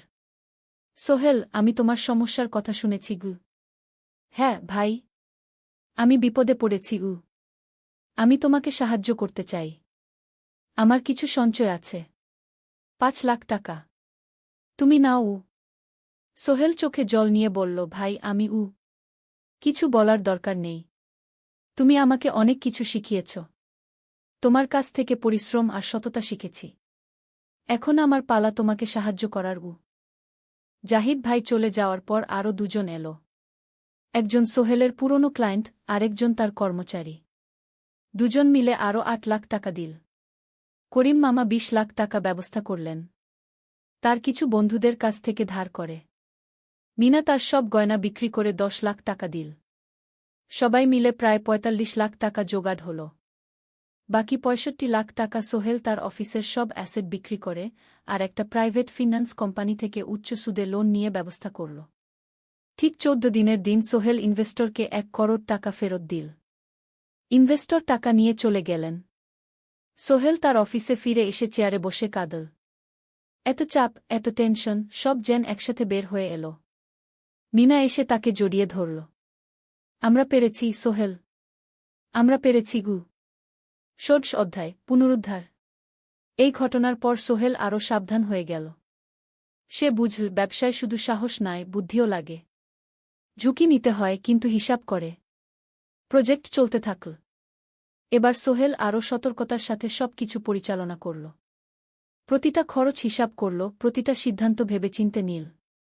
আরও 1 বছর পর 20 ফ্লোর বিজনেস টাওয়ার সম্পন্ন হল। চমৎকার বিল্ডিং, শহরের অন্যতম সুন্দর ভবন। বিল্ডিংয়ের উদ্বোধন অনুষ্ঠানে শহরের মেয়র এলেন। অনেক ব্যবসায়ী, সাংবাদিক এল। সোহেলের নাম পত্রিকায় ছাপা হল। স্বপ্নের শহরে এক তরুণ উদ্যোক্তার সফলতার গল্প। প্রজেক্ট থেকে সোহেলের লাভ হল প্রায় 2 করোড় টাকা। এই টাকা দিয়ে সে সব ঋণ শোধ করল। জাহিদ ভাইয়ের টাকা ফেরত দিল। করিম মামার ঋণ শোধ করল। যারা সাহায্য করেছিল সবাইকে টাকা ফেরত দিল। মিনার জন্য নতুন গয়না কিন। আরও সুন্দর। তার মাকে গ্রামে একটা নতুন পাকা বাড়ি বানিয়ে দিল। মা কাঁদতে কাঁদতে বললেন, তোর বাবা বেঁচে থাকলে কত খুশি হতো। তুই আমার সব স্বপ্ন পূরণ করেছিস গে।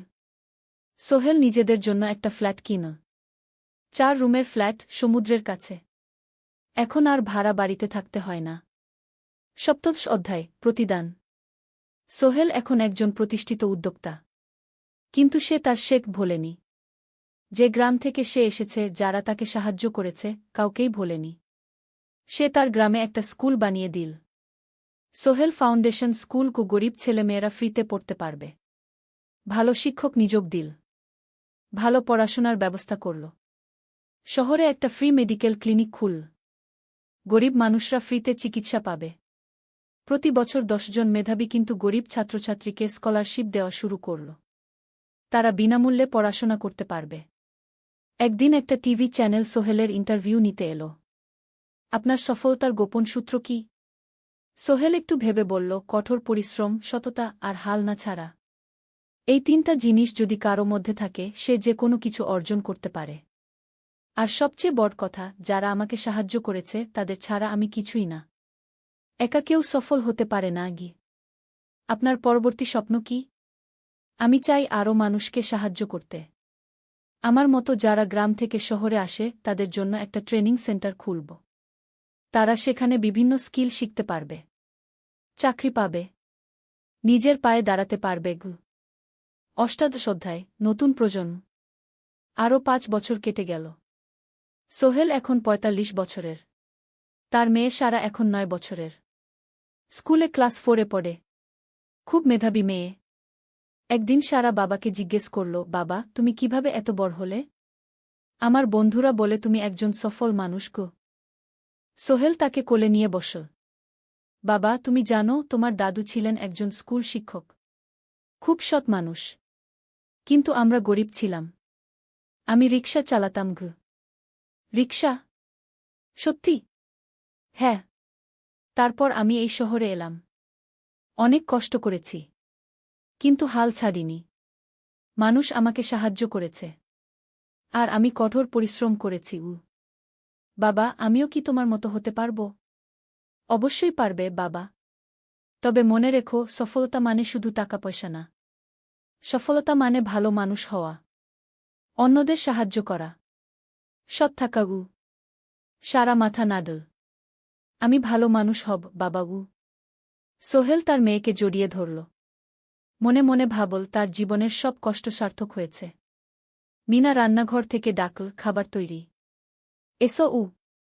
সোহেল সারাকে নিয়ে ডাইনিং টেবিলে গেল। ঋতু এসেছে। সে এখন বিয়ে করেছে, তার একটা ছেলে হয়েছে। সোহেলের মা মাঝে মাঝে চট্টগ্রামে বেড়াতে আসেন। আজও এসেছেন। সবাই মিলে খেতে বসল। হাসিগল্পে ভরা পরিবার। সোহেল তাকাল তার মায়ের দিকে, মিনার দিকে, সারার দিকে, ঋতুর দিকে। মনে হল, জীবনে আর কি চাই? খাওয়া শেষে সবাই বসে রইল। গল্প করছিল। হঠাৎ সোহেলের ফোন বাজল। অফিস থেকে। একটা জরুরি বিষয়। সোহেল ফোন রেখে দিয়ে মিনাকে বলল, একটা নতুন প্রজেক্টের প্রস্তাব এসেছে। একটা এতিমখানা বানানোর কাজ। সরকারি প্রজেক্ট। তুমি নেবে? অবশ্যই। এটা আমার স্বপ্নের প্রজেক্ট। যেসব বাচ্চাদের বাবা মা নেই তাদের জন্য একটা সুন্দর জায়গা। মিনা হাসল। তুমি কখনো বদলাও না। এখনো অন্যদের কথা ভাবো। এটাই তো জীবন মিনা। শুধু নিজের জন্য বাঁচলে কি হবে? 49 অধ্যায়, উত্তরাধিকার। 10 বছর আরও কেটে গেল। সোহেল এখন 55 বছরের। তার চুলে পাক ধরেছে। কিন্তু শক্তি এখনো আগের মতোই। সারা এখন 19 বছরের। সে বিশ্ববিদ্যালয়ে ইঞ্জিনিয়ারিং পড়ছে। সে চায় বাবার মতো কনস্ট্রাকশন ইন্ডাস্ট্রিতে কাজ করতে। একদিন সারা বাবাকে বলল, বাবা, আমি তোমার কোম্পানিতে কাজ করতে চাই। এখনও তো তোর পড়াশোনা বাকি। জানি। কিন্তু আমি এখন থেকেই শিখতে চাই। ছুটির দিনে তোমার সাথে সাইটে যেতে চাই। দেখতে চাই কিভাবে কাজ হয়। সোহেল খুশি হয়ে গেল। তার মেয়ে তার পথ অনুসরণ করতে চায়। ঠিক আছে, কিন্তু শর্ত হল তোকে সবকিছু নিজ থেকে শিখতে হবে। কোনো স্পেশাল ট্রিটমেন্ট পাবি না গে। আমি তো তাই চাই, বাবাগু। সারা তার বাবার সাথে কাজ শিখতে শুরু করল। সে দেখল কিভাবে শ্রমিকরা কাজ করে, কিভাবে ম্যাটেরিয়াল বাছাই করতে হয়, কিভাবে একটা প্রজেক্ট ম্যানেজ করতে হয়। সোহেল তাকে কোনো সহজ পথ দিল না। সারাকেও সবার মতো কষ্ট করতে হল। সাইটে রোদে দাঁড়িয়ে থাকতে হল। শ্রমিকদের সাথে কথা বলতে হল। কিন্তু সারা হাল ছাড়ল না। সে তার বাবার মেয়ে। পরিশ্রম করতে জানে। 3 বছর পর সারা গ্রাজুয়েট হল। সে সোহেলের কোম্পানিতে জুনিয়র প্রজেক্ট ম্যানেজার হিসেবে যোগ দিল। সোহেল ধীরে ধীরে সারাকে বড় দায়িত্ব দিতে শুরু করল। সারা তার বাবার মতোই সৎ, পরিশ্রমী। 20 অধ্যায়, সমাপ্তি নয়, নতুন শুরু। আরও 5 বছর পর সোহেল এখন 60 বছরের। সে সিদ্ধান্ত নিল, এবার অবসর নেওয়ার সময় এসেছে। কোম্পানির দায়িত্ব সারাকে দেবে। একটা অনুষ্ঠান করা হল। সোহেল আনুষ্ঠানিকভাবে কোম্পানির চেয়ারম্যান পদ থেকে অবসর নিল। সারা হল নতুন ম্যানেজিং ডিরেক্টর। সোহেল তার বক্তব্যে বলল, আমি যখন এই শহরে এসেছিলাম আমার পকেটে ছিল মাত্র 5,000 টাকা। একটা ছোট্ট ব্যাগ। আর অনেক স্বপ্ন। আজ 40 বছর পর আমি পেছনে ফিরে তাকাই, দেখি একটা দীর্ঘ পথ। সেই পথে অনেক কষ্ট ছিল, অনেক বাধা ছিল। কিন্তু ছিল অনেক ভালোবাসাও। অনেক মানুষের সাহায্যও। আমি বিশ্বাস করি সফলতা একা আসে না। এটা আসে অনেক মানুষের সমর্থন, ভালোবাসা আর বিশ্বাস নিয়ে। আমি যা কিছু অর্জন করেছি তা আমার একার না। এটা আমার পরিবারের, আমার কর্মচারীদের, আমার বন্ধুদের, সবার। আজ আমি আমার মেয়ে সারার হাতে এই দায়িত্ব তুলে দিচ্ছি। আমি জানি সে আমার চেয়ে ভালো করবে। কারণ সে শিখেছে আমার ভুল থেকে, আমার অভিজ্ঞতা থেকে। অনুষ্ঠান শেষ হল। সবাই চলে গেল। সোহেল আর মিনা অফিসে একা দাঁড়িয়ে রইল। মিনা, মনে আছে আমরা প্রথম কখন দেখা হয়েছিলাম? হ্যাঁ, তোমার সেই ছোট্ট মুদি দোকানে। তুমি বিস্কুট কিনতে এসেছিলে। কে ভেবেছিল সেই দিন থেকে আমাদের এই পর্যস্বপ্নের শহর। প্রথম অধ্যায়, যাত্রা শুরু। সকাল 7টা বেজে গেছে। ঢাকার কমলাপুর রেলস্টেশনে মানুষের ভিড়। চারদিকে চা বিস্কুট বিক্রেতাদের চিৎকার, ট্রেনের হর্ন আর যাত্রীদের কোলাহল। এই বিশাল ভিড়ের মধ্যে একটা ছোট্ট ব্যাগ হাতে দাঁড়িয়ে আছে সোহেল। বয়স মাত্র 22। গায়ের রং শ্যামলা, চোখে স্বপ্নের ঝিলিক। ভাইজা, চট্টগ্রামের টিকিট আছে? সোহেল টিকিট কাউন্টারের সামনে দাঁড়িয়ে জিজ্ঞেস করল। আছে। 30 টাকা। কাউন্টারের লোকটা উত্তর দিল। সোহেল তার পকেট থেকে টাকা বের করল। মোট 5,000 টাকা। এই টাকা সে জমিয়েছে গত 3 বছরে রিকশা চালিয়ে। তার স্বপ্ন ছিল চট্টগ্রাম গিয়ে একটা ভালো চাকরি পাওয়া। গ্রামে আর থাকতে চায় না সে। বাবা মারা গেছেন 10 বছর আগে। মা আর ছোট বোন ঋতুকে নিয়ে সংসার চালাচ্ছিল রিকশা চালিয়ে। কিন্তু এভাবে তো আর সারা জীবন চলবে না। টিকিট কেটে সোহেল প্ল্যাটফর্মে এলো। ট্রেন ছাড়বে আর মাত্র 15 মিনিট পরে। সে একটা বেঞ্চে বসে পড়ল। ব্যাগটা বুকের কাছে চেপে ধরল। এই ব্যাগে আছে তার সব সম্পদ, কিছু কাপড়, একটা ছোট্ট ফটো ফ্রেমে বাবা মায়ের ছবি, আর কিছু টাকা। কোথায় যাচ্ছেন? পাশে বসা একজন বয়স্ক মানুষ জিজ্ঞেস করলেন। চট্টগ্রাম কাকা। চাকরি খুঁজতে যাচ্ছি। কে? সোহেল বিনয়ের সাথে উত্তর দিল। ভালো। তবে শহরে সাবধানে থাকবেন। শহর মানে অনেক সুযোগ, কিন্তু অনেক ফাঁদও আছে। বয়স্ক লোকটা বললেন। সোহেল মাথা নাড়ল। সে জানে শহরের জীবন সহজ না। কিন্তু তার কোনো বিকল্প নেই। গ্রামে রিকশা চালিয়ে মাসে 3,500 টাকা আয় হতো। তার মধ্যে সংসার চালাতে হতো, বোনের স্কুলের খরচ দিতে হতো, মায়ের ওষুধের খরচ দিতে হতো। কিছুই বাঁচত না। আর এই জীবন থেকে বেরোনোর একটাই পথ, শহরে গিয়ে ভালো কাজ খুঁজে নেওয়া। সোহেল মনে মনে ভাবল তার বাবার কথা। বাবা ছিলেন একজন স্কুল শিক্ষক। খুব সৎ মানুষ ছিলেন। সবসময় বলতেন, সোহেল, তুই লেখাপড়া শিখে বড় মানুষ হবি। আমাদের পরিবারে আর কেউ বড় চাকরি করেনি। তুই করবি। কিন্তু বাবা যখন মারা গেলেন তখন সোহেল মাত্র এসএসসি পরীক্ষা দিয়েছে। ফলাফল ভালো হয়েছিল, জিপিএ অর্ধচতু। কিন্তু বাবার মৃত্যুর পর আর পড়া হল না। পরিবারের দায়িত্ব নিতে হল। ট্রেন ছাড়ল। সোহেল জানালার পাশে বসে বাইরে তাকাল। ধানক্ষেত, নদী, ছোট ছোট গ্রাম, সব পেছনে ফেলে ট্রেন এগিয়ে চল। সোহেলের মনে হল সে যেন তার পুরনো জীবনটাকেও পেছনে ফেলে আসছে। ট্রেনে একজন হকার এসে চা বিক্রি করছিল। সোহেল একটা চা কিন। 10 টাকা। চা খেতে খেতে সে ভাবছিল চট্টগ্রাম পৌঁছে কি হবে। করিম মামা তাকে সাহায্য করবেন তো? চাকরি পাওয়া যাবে তো? করিম মামা আসলে সোহেলের খুব দূর সম্পর্কের মামা। সোহেলের দাদির বোনের ছেলে। অনেক বছর আগে গ্রাম ছেড়ে চট্টগ্রামে চলে গিয়েছিলেন। সেখানে একটা কনস্ট্রাকশন কোম্পানিতে কাজ করেন। বছরে একবার দুবার গ্রামে আসতেন। গত বছর যখন এসেছিলেন তখন সোহেলের মাকে বলেছিলেন সোহেলকে চট্টগ্রাম পাঠান। আমি একটা কাজের ব্যবস্থা করে দেব।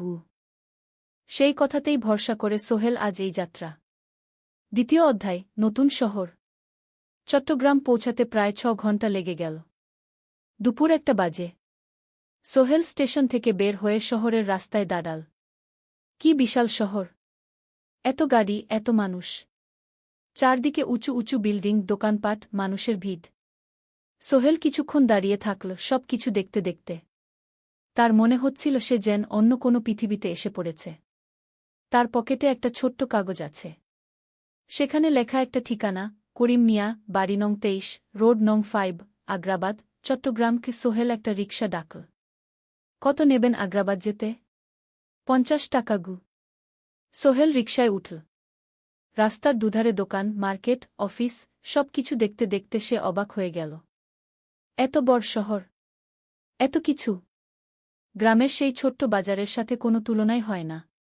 প্রায় আধা ঘণ্টা পর রিকশা একটা পুরনো বাড়ির সামনে থামল। 3 তলা বাড়ি, কিন্তু রং উঠে গেছে। সিঁড়ি দিয়ে উঠে 3য় তলায় করিম মামার ফ্ল্যাটে নক করল। দরজা খুলল এক মধ্যবয়সী মহিলা। কে? আসসালামু আলাইকুম আপা। আমি সোহেল। নোয়াখালীর গ্রাম থেকে এসেছি। করিম মামা বাড়িতে আছেন? মহিলা তাকে মাথা থেকে পা পর্যন্ত দেখল। করিম তো অফিসে গেছে। তুমি কে? কোথা থেকে এসেছ? সোহেল সব খুলে বলল। মহিলা তাকে ভেতরে ঢুকতে দিল। বসো। করিম সন্ধ্যায় ফিরবে গু। ফ্ল্যাটটা ছোট। 2টো রুম, একটা ছোট্ট রান্নাঘর আর একটা বাথরুম। কিন্তু সোহেলের কাছে খুব সুন্দর লাগল। গ্রামের সেই টিনের ঘরের চেয়ে তো অনেক ভালো। মহিলা তার নাম জানাল, সালমা। করিম মামার স্ত্রী। তাদের 2টো ছেলে, একজন ক্লাস 8-এ পড়ে, আরেকজন ক্লাস 5-এ। খেয়েছ? সালমা আপা জিজ্ঞেস করল। না আপা গু। অপেক্ষা করো। ভাত আছে, মাছ আছে। খাও। সোহেল প্রথমে রাজি হতে চাইল না। কিন্তু খুব খিদে পেয়েছিল। সকাল থেকে শুধু একটা চা আর বিস্কুট খেয়েছে। খাওয়া দাওয়ার পর সোহেল বসে রইল। সালমা আপা তাকে গল্প করতে লাগল। তোমার মা কেমন আছেন? তোমার বোন? ভালো আছে আপা। মার একটু গেটে বাত আছে। ওষুধ খাচ্ছেন। বোন স্কুলে পড়ে কু। তুমি কি করতে চাও এখানে? চাকরি খুঁজছি আপা। যে কোনো কাজ করব। বাসায় মা আর বোনকে টাকা পাঠাতে হবে। সালমা আপা মাথা নাড়ল। করিম তোমার জন্য কিছু একটা করবে। সে ভালো মানুষ গ। সারাদিন অপেক্ষা করু সোহেল। সন্ধ্যা 6টায় করিম মামা ফিরলেন। 50-এর কাছাকাছি বয়স, কালো রঙের প্যান্ট শার্ট পরা, হাতে একটা ব্যাগ। আরে সোহেল, কবে এলি? করিম মামা খুশি হয়ে বললেন। আজ সকালে মামা গু। করিম মামা তাকে জড়িয়ে ধরলেন। অনেকদিন পর দেখলাম। কেমন আছিস? ভালো আছি মামা গি। ভালো করেছিস এসে। এখানে অনেক সুযোগ আছে। তোর জন্য একটা কাজের ব্যবস্থা করে দেব। তবে প্রথমে কয়েকদিন এখানে থাক। শহরটা একটু চিনে নে। তারপর কাজে যোগ দিবি। সোহেলের মনে আসার আলো জ্বল। সে ভাবল হয়তো তার ভাগ্য এবার পাল্টাবে। 3য় অধ্যায়, প্রথম চাকরি। 1 সপ্তাহ পরে করিম মামা সোহেলকে তার কোম্পানিতে নিয়ে গেলেন। কোম্পানির নাম আলামিন কনস্ট্রাকশন। অফিসটা শহরের কেন্দ্রে 5 তলা একটা বিল্ডিংয়ের দোতলায়। মালিক আলী সাহেব। 50-এর কাছাকাছি বয়স, মোটা চেহারা, চোখে সোনার ফ্রেমের চশমা। বড়লোক মানুষ, কিন্তু খুব কড়া। এই ছেলেটাকে কি কাজে লাগাবেন? আলী সাহেব করিম মামাকে জিজ্ঞেস করলেন। স্যার, ও আমার আত্মীয়। গ্রাম থেকে এসেছে। খুব পরিশ্রমী। যে কোনো কাজে লাগাতে পারেন উ। আলী সাহেব সোহেলের দিকে তাকালেন। তুমি কি পড়েছ? Sir, SSC pass. জিপিএ অর্ধচতু উ। হুম। ভালো। কম্পিউটার চালাতে পারো? না স্যার, পারি না। কিন্তু শিখতে চাই উ। আলী সাহেব একটু ভাবলেন। ঠিক আছে। তোমাকে অফিসের কাজে রাখব। ফাইল গুছানো, চা বানানো, কাগজপত্র নিয়ে যাওয়া না এসব। মাসে 5,000 টাকা। রাজি আছো? জি স্যার। সোহেল খুশি হয়ে গেল। 5,000 টাকা। রিকশা চালিয়ে 3,500 পেত। এখানে 5,000। কাজ শুরু হলো পরদিন থেকে। সকাল 8টায় অফিসে যেতে হয়, ফিরতে হয় সন্ধ্যা 7টায়। প্রথম দিন সোহেল ঘুম থেকে উঠল ভোর 5টায়। তৈরি হয়ে 7:30টায় অফিসের উদ্দেশ্যে বের হল। করিম মামার বাড়ি থেকে অফিস প্রায় 5 কিলোমিটার। বাসে যেতে হয়। অফিসে পৌঁছে সোহেল দেখল সেই প্রথম আলী সাহেব এখনও আসেননি। অফিস খোলা ছিল না। 8-10 মিনিট পর একজন লোক এসে অফিস খুল। তুমি নতুন? জি। আমি সোহেল গু। আমি জাহিদ, অ্যাসিস্ট্যান্ট ম্যানেজার। এসো উ। জাহিদ ভাই সোহেলকে সব কিছু দেখাল। অফিসে মোট 6 জন কর্মচারী।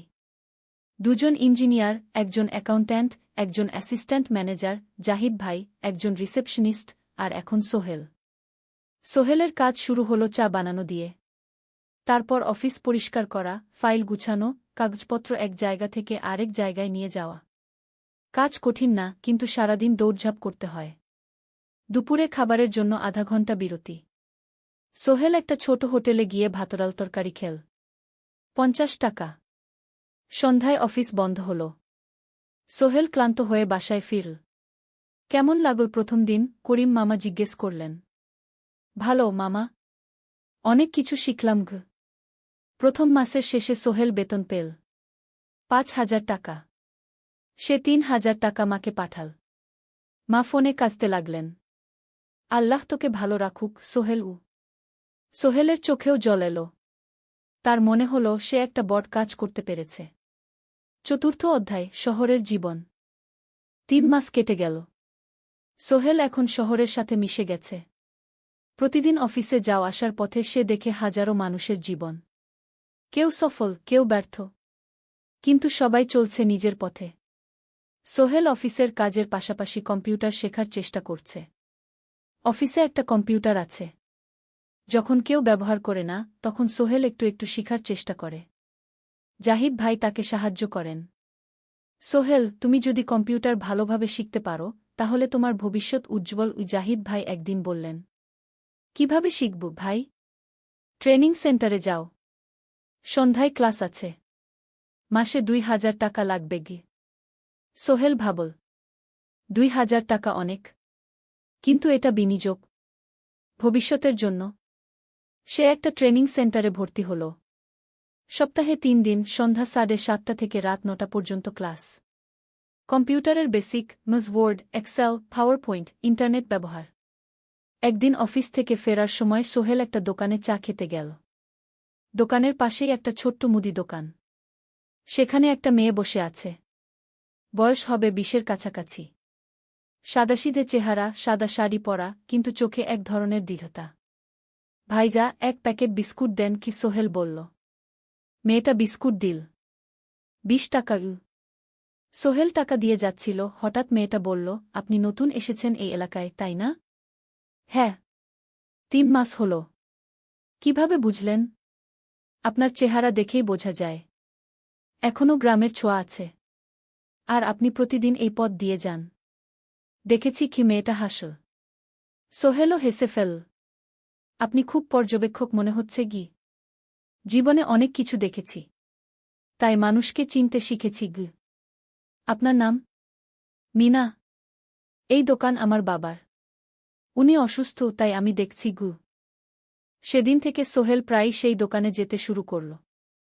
মিনার সাথে গল্প করত। ধীরে ধীরে তাদের মধ্যে একটা বন্ধুত্ব তৈরি হল। মিনাও তার জীবনের গল্প বলল। মিনার মা মারা গেছেন যখন সে মাত্র 7 বছরের। বাবা আব্দুল হামিদ একা হাতে মিনাকে বড় করেছেন। মুদি দোকান দিয়ে সংসার চালান। মিনা কলেজে পড়ে, অনার্স সেকেন্ড ইয়ার। সকালে কলেজে যায়, দুপুরে ফিরে এসে দোকান সামলায়। বাবার হার্টের সমস্যা আছে, তাই ভারী কাজ করতে পারেন না। তোমার স্বপ্ন কি? একদিন সোহেল জিজ্ঞেস করল।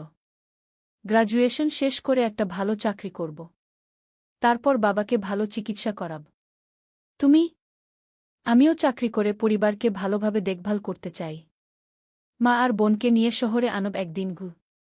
দুজনেই নিজেদের স্বপ্নের কথা বলতে গিয়ে বুঝল তাদের স্বপ্ন অনেকটা একই রকম। পঞ্চম অধ্যায়, বিপদ। 6 মাস কেটে গেল। সোহেল এখন আলী সাহেবের খুব প্রিয় কর্মচারী। সে শুধু চাবিস্কুট দেওয়ার কাজই করে না, এখন কম্পিউটারেও কিছু কাজ শিখেছে। ছোটখাটো টাইপিং, ডেটা এন্ট্রি এসব করতে পারে।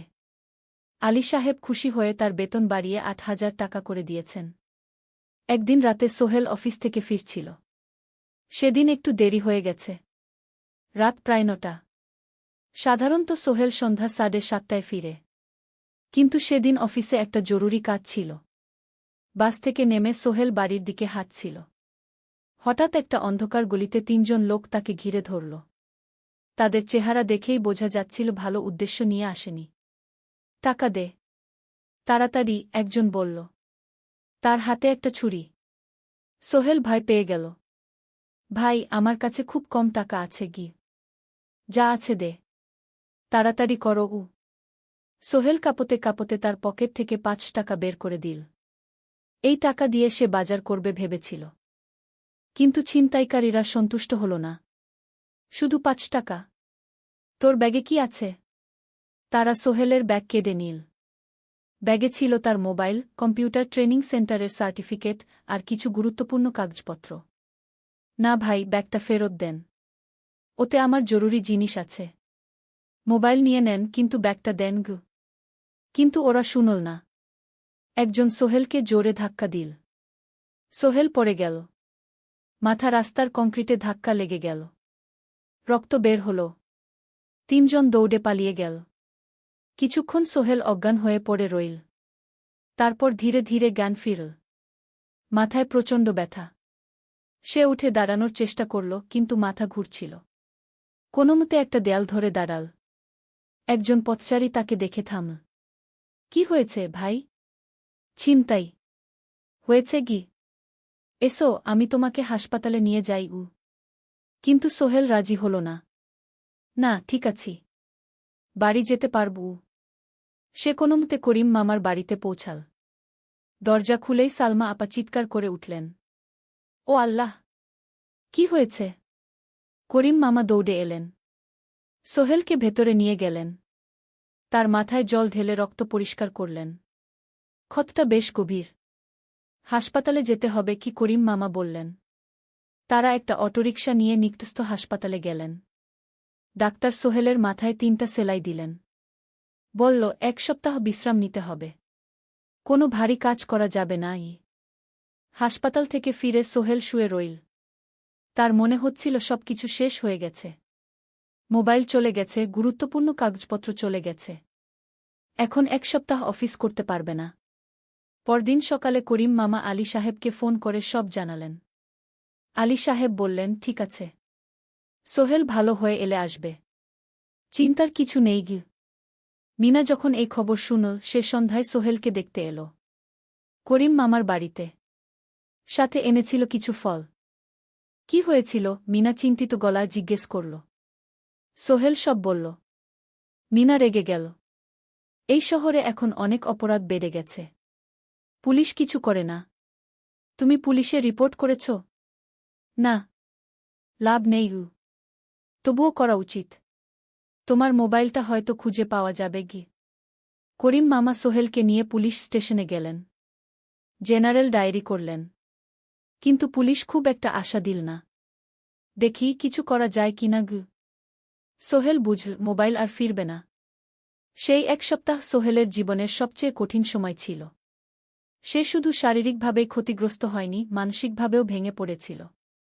প্রতিরাতে দুঃস্বপ্ন দেখত। সেই 3 জন ছিনতাইকারীর মুখ ভুলতে পারছিল না। মিনা প্রায় প্রতিদিন আসত। তাকে সাহস দিত। তুমি হাল ছেড়ো না, সোহেল। জীবনে এরকম খারাপ সময় আসে, কিন্তু এটা কাটিয়ে ওঠাই হলো আসল বীরত্ব। সোহেলের মা গ্রাম থেকে ফোন করতেন, করিম মামার মোবাইল থেকে। তুই ভালো আছিস তো? সোহেল মাকে সব সত্যি বলেনি, শুধু বলেছে, হ্যাঁ মা, ভালো আছি, একটু জ্বর হয়েছিল, এখন ভালো। এক সপ্তাহ পর সোহেল আবার অফিসে গেল। আলী সাহেব তাকে দেখে খুশি হলেন। কেমন আছো? ভালো আছি স্যার। ঠিক আছে, তবে প্রথম কয়েকদিন হালকা কাজ করবে। সোহেল আবার কাজে মন দিল, কিন্তু একটা জিনিস তাকে খুব কষ্ট দিচ্ছিল, তার মোবাইল নেই। মায়ের সাথে কথা বলতে পারছে না নিয়মিত। করিম মামার মোবাইল চাইতে সংকোচ লাগে। একদিন জাহিদ ভাই তাকে ডাকলেন। সোহেল, আমার একটা পুরনো মোবাইল আছে, তুমি ব্যবহার করো? না ভাই, আমি নাও, আমার কাজে লাগছে না, তুমি রাখো। সোহেল কৃতজ্ঞতায় প্রায় কেঁদে ফেল। ধন্যবাদ ভাই। মোবাইল পেয়ে সোহেল প্রথমেই মাকে ফোন করল। মা খুব খুশি হলেন। এতদিন ফোন করিসনি কেন? মা, মোবাইলটা নষ্ট হয়ে গিয়েছিল, নতুন নিয়েছি। মায়ের গলায় স্বস্তি ফুটে উঠল। ষষ্ঠ অধ্যায়, নতুন সুযোগ। আরও 3 মাস কেটে গেল। সোহেল পুরোপুরি সুস্থ হয়ে গেছে, তার জীবন আবার স্বাভাবিক হয়ে এসেছে। সে এখন কম্পিউটার ট্রেনিং শেষ করেছে, সার্টিফিকেট পেয়েছে। কিন্তু একটা ঘটনা তার জীবনে বড় পরিবর্তন নিয়ে এলো। একদিন সকালে আলী সাহেব তাকে ডাকলেন। সোহেল, বসো। সোহেল বসল। মনে একটু ভয় লাগছিল। আলী সাহেব কি তাকে বকবেন? সোহেল, তুমি তো এখন কম্পিউটার চালাতে পারো? জি স্যার, একটু একটু শিখেছি। ভালো, আমি তোমার কাজ দেখছি, তুমি খুব পরিশ্রমী আর সৎ। আমাদের কোম্পানিতে এরকম মানুষের দরকার। সোহেল কিছু বুঝতে পারছিল না। আমি তোমাকে একটা সুযোগ দিতে চাই। আমাদের কোম্পানি একটা ট্রেনিং প্রোগ্রাম চালু করছে নতুন কর্মচারীদের জন্য। 6 মাসের কোর্স, কম্পিউটার অ্যাকাউন্টিং, ভবন নির্মাণের হিসাব নিকাশ, প্রজেক্ট ম্যানেজমেন্ট, সব শিখবে। কোম্পানি সব খরচ দেবে। ট্রেনিংয়ের সময় তোমার বেতনও চলবে। রাজি আছো? সোহেল বিশ্বাস করতে পারছিল না। স্যার, সত্যি? আমাকে এত বড় সুযোগ দিচ্ছেন? হ্যাঁ, তুমি ভালো ছেলে, পরিশ্রমী।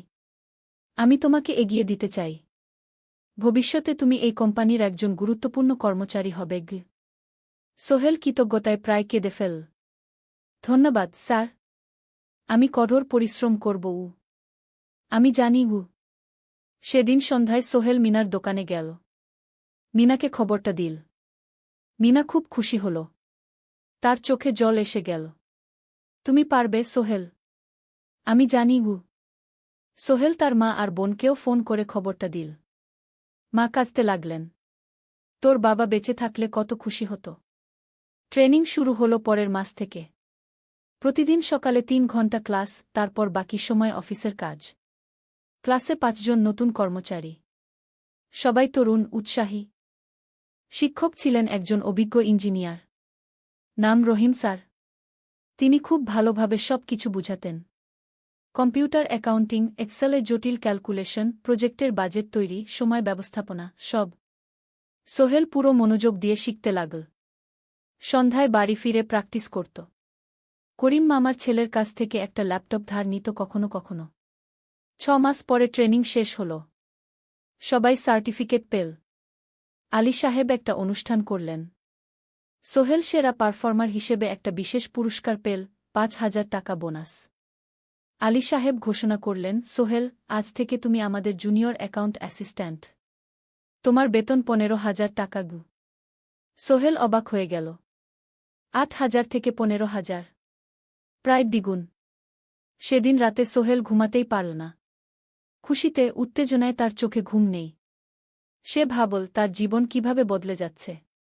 2 বছর আগে যে রিকশা চালাত, আজ সে একটা নামকরা কোম্পানির অ্যাকাউন্ট অ্যাসিস্ট্যান্ট। 7ম অধ্যায়, প্রেম ও প্রস্তাব। 1.5 বছর হয়ে গেল সোহেলের চট্টগ্রাম আসার। সে এখন একজন সফল যুবক। তার মা গ্রামে খুব খুশি। প্রতি মাসে সোহেল 10,000 টাকা পাঠায়। ছোট বোন ঋতু এখন কলেজে ভর্তি হয়েছে সোহেলের পাঠানো টাকায়। মায়ের চিকিৎসাও ভালোভাবে হচ্ছে। মিনার সাথে সোহেলের সম্পর্ক এখন আর শুধু বন্ধুত্ব নয়। দুজন দুজনকে ভালোবাসে। কিন্তু কেউ কাউকে সরাসরি বলার সাহস পায়নি। প্রতিদিন দেখা হয়, গল্প হয়, কিন্তু সেই একটা কথা বলা হয়ে ওঠে না। একদিন শুক্রবার ছুটির দিন। সোহেল মিনাকে বলল, আজ কি একটু ঘুরতে যাবে? কোথায়? পতেঙ্গা বিচ। তুমি কি কখনো গেছ? না। কিন্তু আমার দোকান শুক্রবার। তোমার বাবা সামলাবে মিনা রাজি হয়ে গেল। দুপুরে দুজনে বাস নিয়ে পতেঙ্গা গেল। সমুদ্র দেখে মিনা অবাক হয়ে গেল। কি সুন্দর! দুজনে বালিতে বসল। ঢেউয়ের শব্দ শুনতে শুনতে গল্প করছিল। হঠাৎ সোহেল বলল, মিনা, তোমার সাথে কিছু বলার ছিল। বলো। সোহেল একটা লম্বা শ্বাস নিল। তুমি জানো আমি তোমাকে ভালোবাসি। মিনা হাসল। তার চোখ ভিজে গেল। জানি। আমিও তোমাকে ভালোবাসি সোহেল। সোহেল অবাক হয়ে গেল। সত্যি? হ্যাঁ। অনেকদিন ধরেই জানি। তুমি আমার জীবনে এসে সব কিছু বদলে দিয়েছ। তোমার সাথে থাকলে আমার মনে হয় আমি যে কোনো কিছু করতে পারব। দুজনে কিছুক্ষণ চুপ করে বসে রইল। সমুদ্রের ঢেউ এসে পায়ে লাগছিল। সূর্য পশ্চিমে ঢলে পড়ছে। আকাশ লালকুমলা হয়ে গেছে। কিন্তু আমার বাবার সাথে কথা বলতে হবে, কি মিনা বলল। আমি তৈরি। যখন বলবে তখন বলব। পরের সপ্তাহে সোহেল মিনার বাবার সাথে কথা বলল। আব্দুল হামিদ সাহেব প্রথমে একটু দ্বিধা করলেন। তুমি কোনো পরিবারের ছেলে? তোমার বাবা কি করতেন? সোহেল সব সত্যি বলল। তার বাবা ছিলেন স্কুল শিক্ষক। মারা গেছেন 10 বছর আগে। মা গ্রামে থাকেন। ছোট বোন কলেজে পড়ে। তুমি নিজে কি করো? আমি আলামিন কনস্ট্রাকশন কোম্পানিতে জুনিয়র অ্যাকাউন্ট অ্যাসিস্ট্যান্ট। মাসে 15,000 টাকা বেতন। আব্দুল হামিদ সাহেব ভাবলেন। তারপর বললেন, দেখো মিনা আমার একমাত্র সন্তান। তার মা নেই। আমি একা তাকে বড় করেছি। আমি চাই মিনা একজন ভালো ছেলের সাথে বিয়ে হোক। তুমি দেখতে ভালো ছেলে মনে হচ্ছে। কিন্তু আমাকে তোমার মায়ের সাথে দেখা করতে হবে। তোমার পরিবারকে জানতে হবে। জি আঙ্কেল। আমি ব্যবস্থা করছি। সোহেল খুশিতে আটখানা। সে সেদিন রাতেই তার মাকে ফোন করল। মাকে সব বলল। মা প্রথমে অবাক হলেন। তারপর খুশি হলেন। মিনা মেয়েটা কেমন? খুব ভালো মা। তুমি দেখলে পছন্দ করবে। ঠিক আছে। আমি আর ঋতু আসছি চট্টগ্রাম। 2 সপ্তাহ পর সোহেলের মা আর বোন চট্টগ্রাম এলো। সোহেল তাদের নিয়ে মিনার বাড়িতে গেল। 2 পরিবার একসাথে বসল। মিনার বাবা সোহেলের মাকে দেখে খুশি হলেন। সোহেলের মা সহজ সরল ভদ্রমহিলা। আপনার ছেলে খুব ভালো। মিনা তাকে পছন্দ করে। আমিও রাজি। আব্দুল হামিদ সাহেব বললেন। আমার সোহেল সৎ ছেলে। মিনাকে খুব ভালোবাসে। আমি জানি ও মিনাকে সুখে রাখবে। কি সোহেলের মা বললেন। বিয়ের তারিখ ঠিক হল 3 মাস পর। এই 3 মাসে সোহেল যথেষ্ট টাকা জমাবে। বিয়ে হবে সাদামাটা কিন্তু সুন্দর। 8ম অধ্যায়, নতুন পথ। 3 মাস কেটে গেল দ্রুত। সোহেল প্রতিদিন কঠোর পরিশ্রম করছিল। অফিসে তার কাজের প্রশংসা হচ্ছে। আলী সাহেব তাকে এখন ছোটখাটো প্রজেক্টের হিসাব দেখতে দিচ্ছেন। সোহেল তার সঞ্চিত টাকা দিয়ে বিয়ের আয়োজন করল। বিয়ে হল মিনার বাড়ির কাছের একটা কমিউনিটি সেন্টারে। খুব বেশি লোক আসেনি। 2 পরিবারের আত্মীয় স্বজন আর অফিসের কয়েকজন সহকর্মী। কিন্তু অনুষ্ঠান ছিল খুব সুন্দর। সোহেল যখন মিনাকে বিয়ের পোশাকে দেখল, তার মনে হল পৃথিবীর সবচেয়ে সুন্দর মেয়ে সে। লাল শাড়ি পরা, মুখে হালকা মেকআপ, কিন্তু তার স্বাভাবিক সৌন্দর্য ছিল আসল। বিয়ের পর সোহেল একটা ছোট্ট ফ্ল্যাট ভাড়া নিল। 2 রুমের ফ্ল্যাট, মাসে ভাড়া 5,000 টাকা। মিনা এখনও তার পড়াশোনা চালিয়ে যাচ্ছে। আরও 1 বছর বাকি গ্র্যাজুয়েশন শেষ হতে। সোহেলের মা আর বোন গ্রামে ফিরে গেল। মা বলে গেলেন, সোহেল, মিনাকে ভালো রাখিস। মেয়েরা অনেক ত্যাগ করে সংসার করতে। জানি মা। নতুন জীবন শুরু হল। সোহেল সকালে অফিসে যায়, সন্ধ্যায় ফেরে। মিনা সকালে কলেজে যায়, দুপুরে ফিরে রান্না করে, ঘর গোছায়। সন্ধ্যায় দুজনে একসাথে বসে পড়াশোনা করে, গল্প করে, টিভি দেখে। জীবন সুন্দর ছিল, কিন্তু চ্যালেঞ্জও ছিল।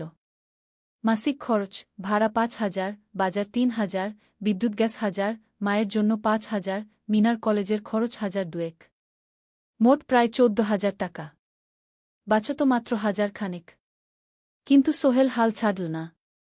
সে সন্ধ্যায় একটা কম্পিউটার ট্রেনিং সেন্টারে পার্ট টাইম পড়ানো শুরু করল। সপ্তাহে ৩ দিন ২ ঘণ্টা করে। এতে মাসে আরও ৩,০০০ টাকা আসতে লাগল। মিনাও বসে থাকল না। সে বাড়িতে বসে কয়েকজন স্কুলের ছাত্রছাত্রীকে টিউশন পড়াতে শুরু করল। মাসে ২,০০০ টাকা আয়। এভাবে কেটে গেল ৬ মাস। দুজন মিলে পরিবার চালাচ্ছে, স্বপ্ন দেখছে। একদিন সোহেল বলল, মিনা, আমি একটা নতুন স্বপ্ন দেখছি গু। কি? আমি নিজে একটা ছোট্ট কনস্ট্রাকশন কোম্পানি খুলতে চাই। ছোট ছোট প্রজেক্ট নেব। বাড়ি মেরামত, ছোট বিল্ডিং বানানো, এসব। তোমার কি যথেষ্ট অভিজ্ঞতা আছে? আছে। আমি ২ বছর ধরে এই কাজের সাথে জড়িত। অনেক কিছু শিখেছি। আর আলী সাহেবও আমাকে সাহায্য করবেন গু। কিন্তু টাকা কোথায়? কোম্পানি খুলতে তো অনেক টাকা লাগবে গি। আমি জমাচ্ছি। আরও ১ বছর কাজ করব। তারপর চেষ্টা করব। মিনা তাকে সমর্থন দিল। তুমি পারবে। তোমার মধ্যে সেই শক্তি আছে গি। নবম অধ্যায়, চ্যালেঞ্জের সময়। কিন্তু ভাগ্য সবসময় অনুকূলে থাকে না। সোহেল যখন স্বপ্ন দেখছিল নিজের কোম্পানি খোলার, তখনই একটা বড় সমস্যা এলো। আলী সাহেবের কোম্পানি একটা বড় প্রজেক্ট পেয়েছিল।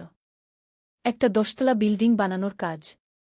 কিন্তু প্রজেক্টের প্রধান ইনভেস্টর হঠাৎ পালিয়ে গেল। তিনি কোম্পানির কাছ থেকে প্রায় ৫০ লাখ টাকা নিয়ে গেছেন, কিন্তু কাজ শেষ হয়নি। কোম্পানি বড় ক্ষতির মুখে পড়ল। আলী সাহেব অনেক কর্মচারীকে ছাঁটাই করতে বাধ্য হলেন। প্রায় ১০ জনকে চাকরি থেকে বাদ দিলেন।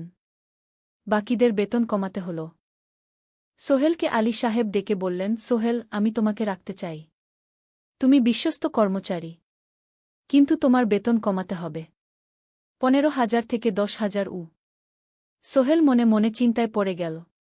১০,০০০ টাকায় সংসার চলবে কিভাবে? মায়ের খরচ, ভাড়া, বাজার সব মিলিয়ে তো ১৪,০০০ টাকা লাগে।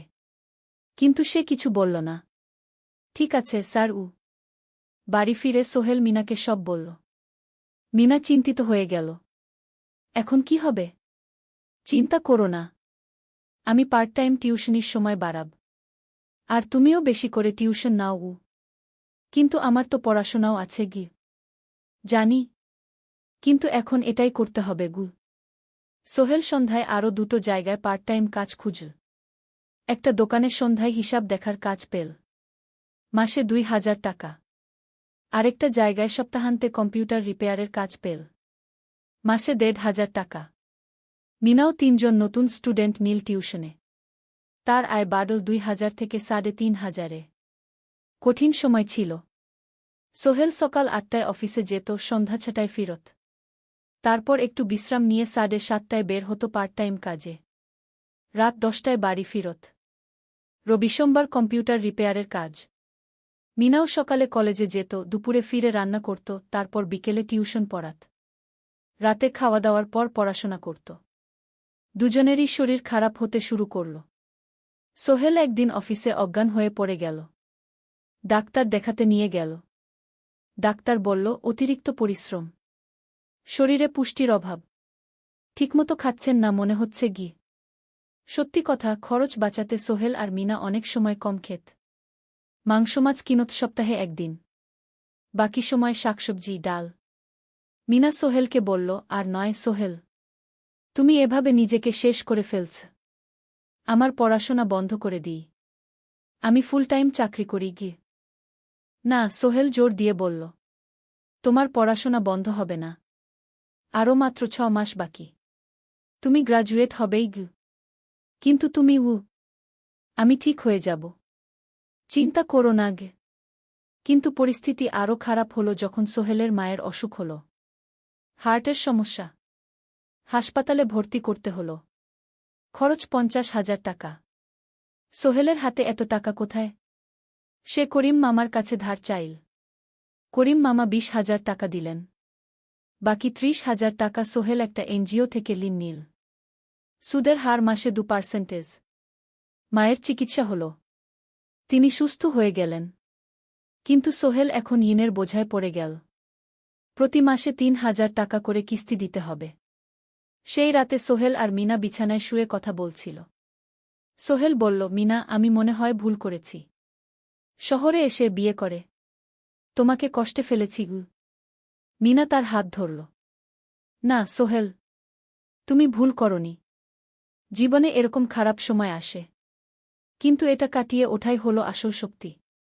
আমরা একসাথে আছি, একসাথে থাকব। সবকিছু ঠিক হয়ে যাবে। মিনার কথায় সোহেল একটু সাহস পেল। হ্যাঁ, হাল ছাড়া যাবে না। 10ম অধ্যায়, আলোর দিকে। 3 মাস পরে পরিস্থিতি একটু ভালো হতে শুরু করল। আলী সাহেবের কোম্পানি একটা নতুন প্রজেক্ট পেল। একটা স্কুল বিল্ডিং বানানোর কাজ। কোম্পানি আবার স্থিতিশীল হতে শুরু করল। আলী সাহেব সোহেলকে ডেকে বললেন, সোহেল, আমি তোমার কঠোর পরিশ্রম দেখেছি। খারাপ সময়েও তুমি কোম্পানি ছেড়ে যাওনি। আমি কৃতজ্ঞ। আজ থেকে তোমার বেতন আবার 15,000 টাকা। সোহেল খুশি হয়ে গেল। ধন্যবাদ স্যার। মিনাও গ্র্যাজুয়েশন শেষ করল। ভালো ফলাফল করল। সে এখন চাকরি খুঁজছে। একদিন মিনা একটা প্রাইভেট স্কুলে শিক্ষিকার ইন্টারভিউ দিতে গেল। ইন্টারভিউ ভালো হল। তাকে নিযোগ দেওয়া হল। বেতন 12,000 টাকা। সেদিন সন্ধ্যায় দুজনে মিলে একটা ছোট্ট পার্টি করল। একটা বিরিয়ানি কিনল, কোমল পানীয় কিনল। দুজনে মিলে খেল। আমরা পেরেছি সোহেল, মিনা বলল। হ্যাঁ, আমরা পেরেছি গু। এখন দুজনের মিলিয়ে আয় 27,000 টাকা। খরচ চালানোর পর প্রায় 10,000 টাকা বাঁচে। সোহেল এই টাকা দিয়ে লোন শোধ করতে শুরু করল। পার্ট টাইম কাজগুলো ছেড়ে দিল। শরীরের যত্ন নেওয়া শুরু করল। আরও 6 মাস পরে সোহেলের কাছে একটা বড় সুযোগ এল। আলী সাহেব একদিন তাকে ডাকলেন। সোহেল, তুমি কি নিজের ব্যবসা করতে চাও? স্যার, আমি তোমাকে একটা ছোট্ট প্রজেক্ট দিতে চাই। একটা 3 তলা বিল্ডিংয়ের কনস্ট্রাকশন। তুমি ম্যানেজ করবে, আমি শুধু সুপারভাইজ করব। লাভের 50% তোমার গু। সোহেল ভাবল, এটা একটা বড় সুযোগ, কিন্তু ঝুঁকিও আছে। যদি কাজটা ভালোভাবে না হয়? স্যার, আমি চেষ্টা করব। কিন্তু যদি ভুল হয়? ভুল হবে না। আমি তোমার উপর বিশ্বাস রাখছি। তুমি পারবে গু। সোহেল রাজি হয়ে গেল। এই প্রজেক্ট তার জীবনে টার্নিং পয়েন্ট হতে পারে। 11 অধ্যায়, স্বপ্ন পূরণের পথে। পরের 6 মাস সোহেল খুব কঠোর পরিশ্রম করল। প্রজেক্টটা ম্যানেজ করা সহজ ছিল না। শ্রমিক নিযোগ, ম্যাটেরিয়াল কেনা, কাজের তদারকি, সময়মতো কাজ শেষ করা, সব দায়িত্ব তার। প্রথম 2 মাস খুব চাপের মধ্যে গেল। একদিন একজন শ্রমিক কাজ করতে গিয়ে আহত হল। সোহেল তাকে হাসপাতালে নিয়ে গেল, তার চিকিৎসার খরচ দিল।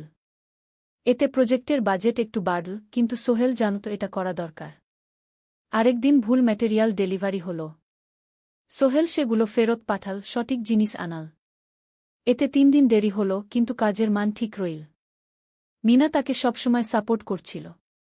সে এখন চাকরিতে স্থিতিশীল। স্কুলের বাচ্চারা তাকে পছন্দ করে। প্রিন্সিপাল তার কাজে খুশি। প্রজেক্ট শেষ হল 6 মাসে। সময়মতো, বাজেটের মধ্যে। বিল্ডিংয়ের মালিক খুব খুশি হলেন। তিনি আলী সাহেবকে ধন্যবাদ দিলেন। আলী সাহেব বললেন, ধন্যবাদ আমাকে না, এই ছেলেকে দিন। সোহেল পুরো প্রজেক্ট ম্যানেজ করেছে গু। প্রজেক্ট থেকে মোট লাভ হল 3 লাখ টাকা।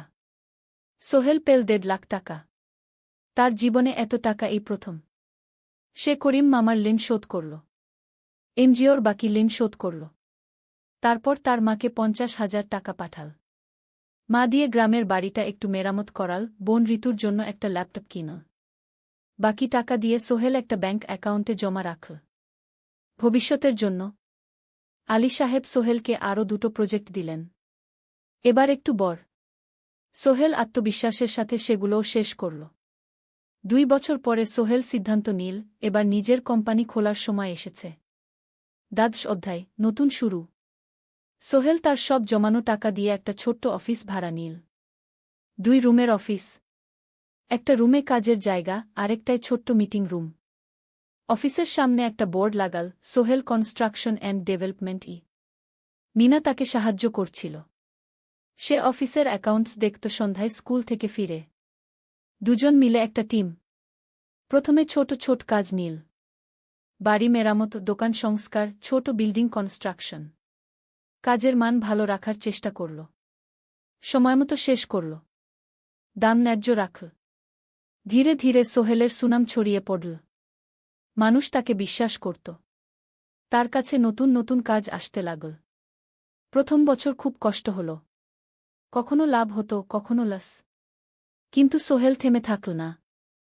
সে শিখতে লাগল ব্যবসা কিভাবে চালাতে হয়। দ্বিতীয় বছরে পরিস্থিতি ভালো হল। সোহেল এখন ৩ জন স্থায়ী কর্মচারী নিয়োগ দিল। একজন ইঞ্জিনিয়ার, একজন সুপারভাইজার, একজন অফিস সহায়ক। তৃতীয় বছরে একটা বড় প্রজেক্ট পেল। একটা স্কুল বিল্ডিং বানানোর কাজ। ৫ তলা বিল্ডিং। সোহেল পুরো মনোযোগ দিয়ে কাজটা করল। শ্রমিকদের ভালো বেতন দিল, ভালো ম্যাটেরিয়াল ব্যবহার করল, সময়মতো কাজ শেষ করল। স্কুল কর্তৃপক্ষ খুব খুশি হল। তারা সোহেলের কাজের প্রশংসা করল। এই প্রজেক্ট থেকে সোহেল প্রায় ৫ লাখ টাকা লাভ করল। এই টাকা দিয়ে সে আরও ভালো একটা অফিস নিল। আরও কর্মচারী নিয়োগ দিল। এখন তার কোম্পানিতে ১০ জন স্থায়ী কর্মচারী। প্রজেক্ট অনুযায়ী আরও শ্রমিক নিয়োগ দেওয়া হয়। ১৩ অধ্যায়, পরিবার। এদিকে সোহেল আর মিনার সংসারেও খুশির খবর এল। মিনা গর্ভবতী। ৯ মাস পর তাদের একটা মেয়ে হল। নাম রাখল সারা। সারা যখন জন্মাল, সোহেলের মা আর বোন চট্টগ্রামে এল। মা ১ মাস থেকে গেলেন। মিনাকে সাহায্য করলেন। সোহেল এখন একটা বড় ফ্ল্যাট ভাড়া নিয়েছে। ৩ রুমের ফ্ল্যাট। একটা রুমে সোহেল, মিনা, একটায় সারা, আরেকটায় অতিথি রুম। মায়ের জন্য সোহেল সিদ্ধান্ত নিল তাকে চট্টগ্রামে নিয়ে আসবে। গ্রামে একা থাকা ঠিক না। কিন্তু মা রাজি হলেন না। না বাবা, আমি গ্রামেই থাকব। এখানে আমার পরিচিত মানুষ আছে। তোর বোনকে নিয়ে যা। ও ঢাকায় পড়ছে, চট্টগ্রামে এনে ভালো কোথাও ভর্তি করিয়ে দেগি। সোহেল তাই করল। ঋতুকে চট্টগ্রাম বিশ্ববিদ্যালয়ে ভর্তি করিয়ে দিল। ঋতু এখন সোহেলের ফ্ল্যাটে থাকে, বিশ্ববিদ্যালয়ে পড়ে। সোহেলের মনে হল তার জীবন এখন পরিপূর্ণ। স্ত্রী, মেয়ে, বোন সবাই তার কাছে। ব্যবসা ভালো চলছে। মা গ্রামে সুখে আছেন। ১৪ অধ্যায়, সফলতার শিখরে। ৫ বছর কেটে গেল। সোহেল এখন একজন সফল উদ্যোক্তা। তার কোম্পানি কি সোহেল কনস্ট্রাকশন অ্যান্ড ডেভেলপমেন্ট এখন চট্টগ্রামে বেশ পরিচিত। প্রায় ৩০ জন কর্মচারী তার অধীনে কাজ করে। সোহেল এখন শুধু ছোট প্রজেক্ট করে না, বড় বড় প্রজেক্টও করে। একটা ৮ তলা বিজনেস কমপ্লেক্স বানানোর কাজ পেয়েছে। একটা হাসপাতাল বিল্ডিং বানাচ্ছে। মিনা এখনও স্কুলে পড়ায়। সে এখন ভাইস প্রিন্সিপাল। সাথে সোহেলের কোম্পানির অ্যাকাউন্টস ম্যানেজার। দুজন মিলে ব্যবসা চালা। সারা এখন ৪ বছরের। স্কুলে ভর্তি হয়েছে। খুব চালাক মেয়ে। ঋতু বিশ্ববিদ্যালয় থেকে গ্রাজুয়েট হয়ে একটা ব্যাংকে চাকরি পেয়েছে। একদিন আলী সাহেব